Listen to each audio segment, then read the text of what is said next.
Lawrence ਨਾਲ ਜਦੋਂ interrogation ਹੋਈ, ਕੀ ਮਾਈਂਡ ਕੀ ਤੁਸੀਂ ਉਹਦਾ ਰੀਡ ਕੀਤਾ? ਕੀ ਅਸਲ ਕਾਰਨ ਕੀ ਸੀਗਾ? ਕਿਉਂ ਇਹ ਖੁੰਦਕਾਂ ਇੰਨੀਆਂ ਹੋ ਗਈਆਂ ਔਰ ਇਸ ਵਾਰਦਾਤ ਤੱਕ ਨੂੰ ਜਿਹੜਾ ਹੈ ਉਹਨਾਂ ਦੇ ਵੱਲੋਂ ਅੰਜਾਮ ਦੇ ਦਿੱਤਾ?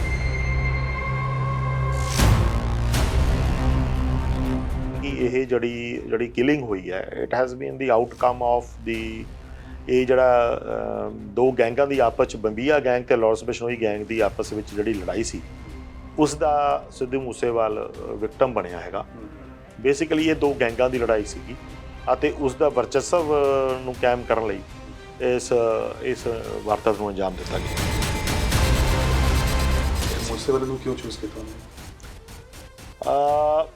ਕਿਤੇ ਨਾ ਕਿਤੇ ਉਹਨਾਂ ਨੂੰ ਜਿਹੜੀ ਮੈਂ ਤੁਹਾਨੂੰ ਦੱਸਿਆ ਕਿ ਇਹ ਆਊਟਕਮ ਆਫ ਇੱਕ ਲੜੀਵਾਰ ਜਿਹੜੀ ਇਹਨਾਂ ਦੀ ਗੈਂਗ ਵਾਰ ਹੋ ਰਹੀ ਸੀਗੀ, ਉਹਦੇ ਪਿਛੋਕੜ ਦੇ ਵਿੱਚ ਜਾਈਏ ਤਾਂ ਵਿੱਕੂ ਮਿੱਡੂ ਖੇੜੇ ਦਾ, ਗੁਰਲਾਲ ਬਰਾੜ ਦਾ ਜਿਹੜਾ ਮਰਡਰ ਸੀਗਾ, ਜਿਹੜਾ ਇਹਨਾਂ ਨੂੰ ਇਹ ਲੱਗਦਾ ਸੀ ਕਿ ਉਹਨਾਂ ਨੇ ਕਰਵਾਇਆ ਹੈਗਾ, ਤੇ ਉਹਦੇ ਵਿੱਚ ਇੱਕ ਜਿਹੜੀਆਂ ਤਾਰਾਂ ਇੱਧਰ ਉਲਝ ਗਈਆਂ, ਤਾਂ ਉਹਦੇ ਵਿੱਚ ਕਿਤੇ ਨਾ ਕਿਤੇ ਉਸ ਦਾ ਸ਼ਿਕਾਰ ਮੂਸੇਵਾਲਾ ਜੀ ਹੋ ਗਿਆ।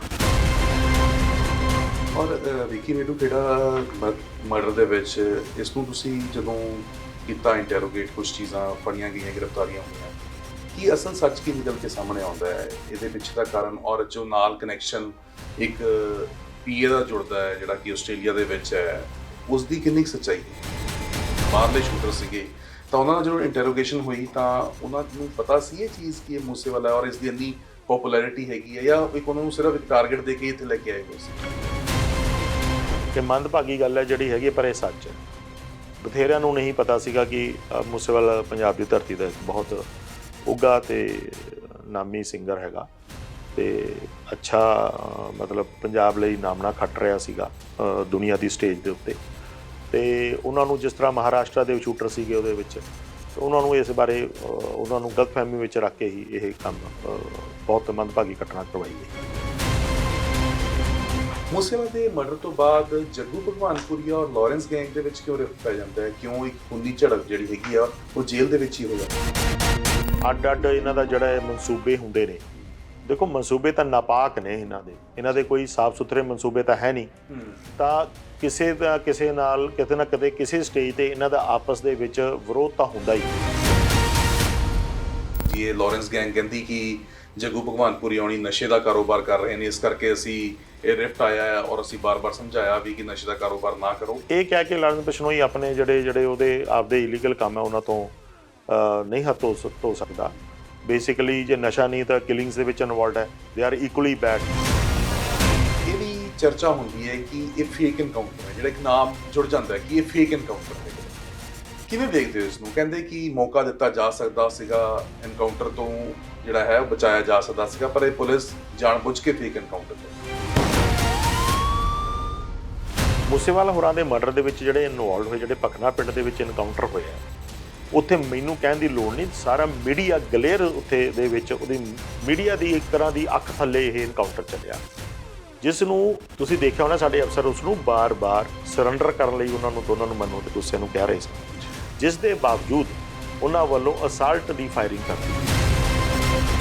ਜਦੋਂ ਪੁਲਿਸ ਦੇ ਉੱਤੇ ਗੱਲ ਆਉਂਦੀ ਹੈ ਤਾਂ ਐਕਸ਼ਨ ਤੁਰੰਤ ਹੁੰਦਾ ਹੈ, ਐਨਕਾਊਂਟਰ ਵੀ ਹੋ ਜਾਂਦਾ ਹੈ, ਪਰ ਜਦੋਂ ਆਮ ਬੰਦੇ ਦੇ ਉੱਤੇ ਗੱਲ ਆਉਂਦੀ ਹੈ ਤਾਂ ਉਦੋਂ ਕਹਿੰਦੇ ਉਹਨੂੰ ਠੰਡੇ ਬਸਤੇ ਪਾ ਦਿੰਦੇ। ਜਦੋਂ ਪੁਲਿਸ ਦੇ ਉੱਤੇ ਆਉਂਦੀ ਹੈ ਉਹ ਇਸ ਕਰਕੇ ਹਾਈਲਾਈਟ ਹੋ ਜਾਂਦੀ ਹੈ ਕਿਉਂਕਿ ਜਦੋਂ ਵਰਦੀ ਤੇ ਗੋਲੀ ਚੱਲਦੀ ਹੈ ਉਹ ਬ੍ਰੇਕਿੰਗ ਨਿਊਜ਼ ਵੀ ਬਣਦੀਆਂ ਹੈਗੀਆਂ, ਉਸ ਨੂੰ ਹਾਈਲਾਈਟ ਵੀ ਜ਼ਿਆਦਾ ਕੀਤਾ ਜਾਂਦਾ ਹੈ।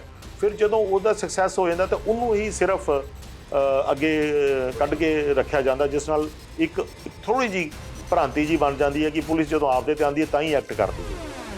ਬਹੁਤ ਸਾਰੇ ਬੱਚਿਆਂ ਦੇ ਵਿੱਚ ਇਹ ਹੋੜ ਲੱਗੀ ਹੋਈ ਹੈ ਕਿ ਅਸੀਂ ਬਾਹਰ ਸੈਟਲ ਹੋ ਜਾਈਏ, ਔਰ ਕੈਨੇਡਾ ਦੀ ਤਾਂ ਖਾਸ ਤੌਰ ਦੇ ਉੱਤੇ, ਤਾਂ ਕੀ ਇਹ ਇੱਕ ਮੁੱਖ ਕਾਰਨ ਹੈ? ਇਹ ਵੀ ਇਹਨਾਂ ਦਾ ਇੱਕ ਮੁੱਖ ਹੈ ਕਿ ਬੱਚਿਆਂ ਨੂੰ ਕੈਨੇਡਾ ਭੇਜਣ ਦੇ ਝਾਂਸਾ ਦੇ ਕੇ ਇਹ ਮੁੱਖ ਕਾਰਨ ਹੈਗਾ, ਇਹ ਝਾਂਸਾ ਦਿੰਦੇ ਨੇ। ਬਟ ਮੈਂ ਇੱਥੇ ਤੁਹਾਡੇ ਰਾਹੀਂ ਅਪੀਲ ਵੀ ਕਰਾਂਗਾ ਨੌਜਵਾਨਾਂ ਨੂੰ, ਇਹ ਬਿਲਕੁਲ ਗਲਤ ਤਰੀਕਾ ਹੈ। ਆਪਦਾ ਲੀਗਲ ਵੇ ਨਾਲ ਜਿੱਥੇ ਵੀ ਜਾਣਾ ਹੈ। ਆਪ ਤਾਂ ਇਹ ਜੇਲ੍ਹਾਂ ਦੇ ਵਿੱਚ ਬੈਠੇ ਹੋਏ ਨੇ, ਜੇ ਐਕਸਟੋਰਸ਼ਨ ਕਰ ਵੀ ਰਹੇ ਨੇ, ਪੈਸਾ ਮੰਗ ਵੀ ਰਹੇ ਨੇ, ਕਰੋੜਾਂ ਦੇ ਵਿੱਚ ਪੈਸਾ ਮੰਗਦੇ ਨੇ, ਉਹ ਕਿਤੇ ਨਾ ਕਿਤੇ ਯੂਟਿਲਾਈਜ਼ ਤਾਂ ਹੁੰਦਾ ਹੀ ਹੋਊਗਾ ਨਾ, ਕਿਤੇ ਯੂਜ਼ ਤਾਂ ਕਰਦੇ ਹੋਣਗੇ। ਇਹਨਾਂ ਦਾ ਇਟਸ ਇੱਕ ਤਰੀਕੇ ਨਾਲ ਇਹਨਾਂ ਦੇ ਨੋ ਯੂਜ਼ ਹੈ, ਇਹਨਾਂ ਦੇ ਅੰਦਰ ਜੇਲ੍ਹਾਂ ਦੇ ਵਿੱਚ ਕਿਸ ਤਰੀਕੇ ਨਾਲ ਉਹ ਯੂਜ਼ ਹੋਣਾ ਹੈ, ਪਰ ਇਹ ਬਾਹਰ ਉਸ ਪੈਸੇ ਨੂੰ ਕਿਵੇਂ ਫਿਰ ਅੱਗੇ ਘੁਮਾਉਂਦੇ ਨੇ, ਕੀ ਉਸਦਾ ਇਹ ਯੂਜ਼ ਕਰਦੇ? ਇਹ ਸਾਰੀ ਮਸ਼ੀਨਰੀ ਨੂੰ ਚਲਾਉਣ ਲਈ ਇਹਨਾਂ ਨੂੰ ਪੈਸਾ ਚਾਹੀਦਾ ਹੈ। ਤੇ ਜਿਹੜੀ ਗੱਲ ਤੁਸੀਂ ਕਹੀ ਹੈ ਕਿ ਇਸ ਕਰਕੇ ਕ੍ਰਾਈਮ ਕਰਦੇ ਪਏ ਨੇ ਕਿ ਇਹਨਾਂ ਦੀ ਹੋਂਦ ਨਾ ਖਤਮ ਹੋ ਜਾਏ, ਇਹਦੇ ਵਿੱਚ ਕੁਛ ਨਾ ਕੁਛ ਸੱਚਾਈ ਹੈ। ਕਿਉਂਕਿ ਆਪਣੀ ਹੋਂਦ ਨੂੰ ਬਰਕਰਾਰ ਰੱਖਣ ਲਈ ਆ ਜਿਹੜੀਆਂ ਇੰਟਰ ਗੈਂਗ ਰਾਈਵਲਰੀ ਹੈਗੀ, ਜਿਹੜੀਆਂ ਇਹਨਾਂ ਦੀ ਗੈਂਗ ਦੇ ਗੈਂਗਵਾਰ ਜਿਹਨੂੰ ਅਸੀਂ ਕਹਿੰਦੇ ਆ, ਉਹ ਇਹਦੇ ਪਿੱਛੇ ਉਹਦੇ, ਜੇ ਅਸੀਂ ਉਹਨੂੰ ਬਹੁਤ ਪਿੱਛੇ ਉਹਨੂੰ ਚੰਗੀ ਤਰ੍ਹਾਂ ਘੋਖਦੇ ਹਾਂ ਤਾਂ ਉਹਦੇ ਪਿੱਛੇ ਨਿਕਲਦੀ ਗੱਲ ਇਹੀ ਹੈ ਕਿ ਆਪਣੀ ਹੋਂਦ ਨੂੰ ਬਰਕਰਾਰ ਰੱਖਣ ਲਈ। ਇਹਨਾਂ ਨੂੰ ਕਿਸੇ ਨੂੰ ਮਲਾਲ ਹੈ ਕਈਆਂ ਨੂੰ ਕਿ ਅਸੀਂ ਗਲਤ ਰਾਹ ਚੁਣ ਲਿਆ? ਉਹਦੇ ਤਾਂ ਹੋਣਗੇ ਜਿਹੜੇ ਕਿ ਫਸਟ ਟਾਈਮਰ ਹੋਣਗੇ ਜਿਨ੍ਹਾਂ ਨੇ ਨਸ਼ੇ ਦੇ ਵਿੱਚ ਕਰਕੇ ਕਰ ਲਿਆ ਹੋਗਾ, ਪਰ ਜਿਹੜੇ ਮੈਂ ਕੁਝ ਨਾਮੀ ਗੱਲ ਕਰਾਂ, ਕੁਝ ਅਜਿਹੇ ਜਿਹੜੇ ਵੱਡੇ ਚਿਹਰੇ ਨੇ, ਕਿਸੇ ਨੂੰ ਕੋਈ ਮਲਾਲ ਹੈ? ਕਿਸੇ ਨੇ ਕਦੀ ਇੰਟਰੋਗੇਸ਼ਨ ਦੇ ਵਿੱਚ ਕਿਹਾ ਕਿ ਹਾਂ ਮੇਰੇ ਤੋਂ ਗਲਤੀ ਹੋਈ? ਦੇਖੋ, they are stuck in their own world. Basically ਜੇ ਮਲਾਲ ਹੈ ਤਾਂ ਹੋ ਸਕਦਾ ਉਹ ਸਾਡੇ ਅੱਗੇ ਮੈਨੀਪੂਲੇਟ ਕਰਕੇ ਸਾਨੂੰ ਇੱਕ ਸਿੰਪਥੀ ਲੈਣ ਲਈ ਜੀ ਮੈਨੂੰ ਹੈਗਾ, ਬਟ ਦੇ ਆਰ ਹਾਰਡਡ ਕ੍ਰਿਮੀਨਲਸ ਤੇ they will have to face the law of the land. ਧਾਰਾ ਦੇ ਵਿੱਚ ਵਾਪਸ ਲੈ ਕੇ ਆਉਣ ਦੇ ਲਈ ਕੀ ਯਤਨ ਕੀਤੇ ਜਾਂਦੇ ਨੇ ਕਿ ਇਹਨਾਂ ਨੂੰ ਵਾਪਸ ਇੱਕ ਚੰਗੀ ਜ਼ਿੰਦਗੀ ਦੇ ਸਕੀਏ? ਕੋਈ ਸਾਈਕੋਲੋਜੀਕਲੀ ਇਹਨਾਂ ਨੂੰ ਕਾਉਂਸਲਿੰਗ ਕਰਵਾਉਂਦੇ ਹੋ? ਕੋਈ ਇਹਨਾਂ ਨੂੰ ਦੱਸਦੇ ਹੋ ਕਿ ਤੁਹਾਡੇ ਵਾਸਤੇ ਇਹ ਰਾਹ ਚੰਗਾ ਹੈ, ਤੁਸੀਂ ਇੱਧਰ ਨੂੰ ਆਓ? ਉਹਨਾਂ ਦੇ ਵਾਸਤੇ ਕੋਈ ਪੜ੍ਹਾਈ ਦਾ ਸਿਸਟਮ ਜਾਂ ਕੁਛ ਵੀ ਉਹਨਾਂ ਦੀ ਜ਼ਿੰਦਗੀ ਦੁਆਰਾ ਇੱਕ ਮੁੜ ਲੀਡ ਦੇ ਉੱਤੇ ਲੈ ਕੇ ਆਉਣ ਦੇ ਲਈ ਕੁਛ ਅਸੀਂ ਜਦੋਂ ਇਸ ਨੂੰ ਇਨਵੈਸਟੀਗੇਸ਼ਨ ਕਰਦੇ ਹਾਂ, ਇੰਟਰੋਗੇਸ਼ਨ ਕਰਦੇ ਹਾਂ, ਅਸੀਂ ਫਿਰ ਇਹਨਾਂ ਨਾਲ ਸਾਡਾ ਕਾਫੀ ਸੌਫਟ ਰਹਿੰਦਾ ਕਿ ਇਹਨਾਂ ਨੂੰ, ਸਾਡਾ ਮਕਸਦ ਹੈ ਕਿ ਅਸੀਂ ਇਹਨਾਂ ਨੂੰ ਮੇਨ ਸਟ੍ਰੀਮ ਦੇ ਵਿੱਚ ਲੈ ਕੇ ਆਈਏ। ਅਸੀਂ ਇਹਨਾਂ ਦੇ ਵਿੱਚ ਮਾਪਿਆਂ ਨੂੰ ਵੀ ਇਹਨਾਂ ਦੇ ਵਿੱਚ ਸ਼ਾਮਲ ਕਰਦੇ ਹਾਂ, ਪਿੰਡ ਦੀਆਂ ਪੰਚਾਇਤਾਂ ਨੂੰ ਵੀ ਸ਼ਾਮਲ ਕਰਦੇ ਹਾਂ, ਸੋ ਦੈਟ ਇਹ ਇਸ ਰਾਹ ਦੇ ਉੱਤੋਂ ਵਾਪਸ ਆਉਣ। ਪੰਜਾਬ ਪਿਛਲੇ 15-20 ਸਾਲਾਂ ਤੋਂ ਤਿੰਨ ਚੀਜ਼ਾਂ ਦੇ ਨਾਲ ਜੂਝ ਰਿਹਾ ਹੈ: ਨਸ਼ਾ, ਗੈਂਗਸਟਰ ਤੇ ਫਿਰੌਤੀਆਂ। ਪਹਿਲਾਂ ਆਮ ਘਰਾਂ ਦੇ ਮੁੰਡਿਆਂ ਨੂੰ ਵਰਗਲਾਇਆ ਜਾਂਦਾ ਹੈ, ਫਿਰ ਇਸ ਦਲਦਲ ਦੇ ਵਿੱਚ ਧਸੇੜਿਆ ਜਾਂਦਾ ਹੈ ਔਰ ਬਾਅਦ ਦੇ ਵਿੱਚ ਇਹਨਾਂ ਤੋਂ ਵੱਡੇ ਕਾਂਡ ਕਰਵਾਏ ਜਾਂਦੇ ਨੇ। ਪਰ ਲਗਾਤਾਰ ਪੰਜਾਬ ਪੁਲਿਸ ਵੀ ਪੱਬਾ ਭਾਰ ਹੈ। ਲਗਾਤਾਰ ਪੰਜਾਬ ਪੁਲਿਸ ਦੇ ਵੱਲੋਂ ਵੀ ਇਹਨਾਂ ਨੈਕਸਸ ਨੂੰ ਡੀਕੋਡ ਕਰਨ ਦੀ ਕੋਸ਼ਿਸ਼ ਕੀਤੀ ਜਾਂਦੀ ਹੈ, ਇਹਨਾਂ ਨੈਕਸਸ ਨੂੰ ਤੋੜਨ ਦੀ ਕੋਸ਼ਿਸ਼ ਕੀਤੀ ਜਾਂਦੀ ਹੈ। ਪੰਜਾਬ ਪੁਲਿਸ ਦੀ ਖਾਸ ਤੌਰ ਦੇ ਉੱਤੇ ਜੇਕਰ AGTF ਦੀ ਗੱਲ ਕਰੀਏ, ਐਂਟੀ ਗੈਂਗਸਟਰ ਟਾਸਕ ਫੋਰਸ ਦੀ, ਤਾਂ ਪਿਛਲੇ ਕਈ ਮਹੀਨਿਆਂ ਦੇ ਵਿੱਚ ਔਰ ਪਿਛਲੇ ਸਾਲਾਂ ਦੇ ਵਿੱਚ ਇੱਕ ਵੱਡੀ ਭੂਮਿਕਾ ਨਿਭਾਈ ਹੈ, ਵੱਡਾ ਕੰਮ ਕੀਤਾ ਹੈ, ਬਹੁਤ ਸਾਰੇ ਗੈਂਗਸਟਰ ਔਰ ਉਹਨਾਂ ਦੇ ਨੈਕਸਸ ਨੂੰ ਤੋੜਿਆ ਹੈ। ਔਰ ਉੱਥੇ ਹੀ ਅੱਜ ਗੱਲ ਕਰਾਂਗੇ ਪੰਜਾਬ ਦੇ AGTF ਦੇ AIG ਸੰਦੀਪ ਗੋਇਲ ਜੀ ਦੇ ਨਾਲ ਔਰ ਉਹਨਾਂ ਦੀ ਟੀਮ DSP ਰਮਨਦੀਪ ਔਰ DSP ਰਾਜਨ ਪਰਮਿੰਦਰ ਜੀ ਦੇ ਨਾਲ, ਜਿਹੜੇ ਕਿ ਅੱਜ ਸਾਡੇ ਨਾਲ ਇਸ ਗੱਲਬਾਤ ਦੇ ਵਿੱਚ ਮੌਜੂਦ ਰਹਿਣਗੇ ਔਰ ਜਾਣਨ ਦੀ ਕੋਸ਼ਿਸ਼ ਕਰਾਂਗੇ ਕਿ ਜੋ ਇਹ ਪੰਜਾਬ 15-20 ਸਾਲਾਂ ਤੋਂ ਇਸ ਚੀਜ਼ਾਂ ਦੇ ਨਾਲ ਜੂਝ ਰਿਹਾ ਹੈ, ਇਸ ਨੂੰ ਹੁਣ ਤੱਕ ਕਿੰਨੀ ਕੁ ਨਕੇਲ ਪਾ ਦਿੱਤੀ ਗਈ ਹੈ। ਸਾਡੇ ਨਾਲ AIG ਸੰਦੀਪ ਗੋਇਲ ਜੀ ਮੌਜੂਦ ਨੇ। ਸਰ, ਬਹੁਤ ਬਹੁਤ ਸਵਾਗਤ ਹੈ ਜੀ। ਸਤਿ ਸ਼੍ਰੀ ਅਕਾਲ ਤੁਹਾਨੂੰ ਸਾਰਿਆਂ ਨੂੰ। ਸਤਿ ਸ਼੍ਰੀ ਅਕਾਲ ਜੀ। ਸਰ, ਜਿਸ ਤਰੀਕੇ ਦੇ ਨਾਲ ਪੰਜਾਬ ਦੇ ਵਿੱਚ ਲਗਾਤਾਰ ਹੀ ਆਪਾਂ ਗੱਲ ਕਰੀਏ ਪਿਛਲੇ ਕਈ ਸਾਲਾਂ ਤੋਂ ਇਹ ਚਰਚਾਵਾਂ ਰਹਿੰਦੀਆਂ ਨੇ, ਕਿਤੇ ਗੋਲੀ ਚੱਲ ਗਈ, ਕਿਸੇ ਤੋਂ ਫਿਰੌਤੀ ਮੰਗ ਲਈ, ਕਿਸੇ ਦੇ ਗੈਂਗ ਵਾਰ ਹੋ ਗਿਆ। ਹੁਣ ਤੱਕ ਜੇ ਮੈਂ ਸਿੱਧਾ ਔਰ ਇੱਕੋ ਸਵਾਲ ਪੁੱਛਾਂ, ਕਿੰਨੇ ਕੁ ਗੈਂਗਸਟਰਾਂ ਨੂੰ ਤੁਸੀਂ ਨਕੇਲ ਪਾ ਚੁੱਕੇ ਹੋ?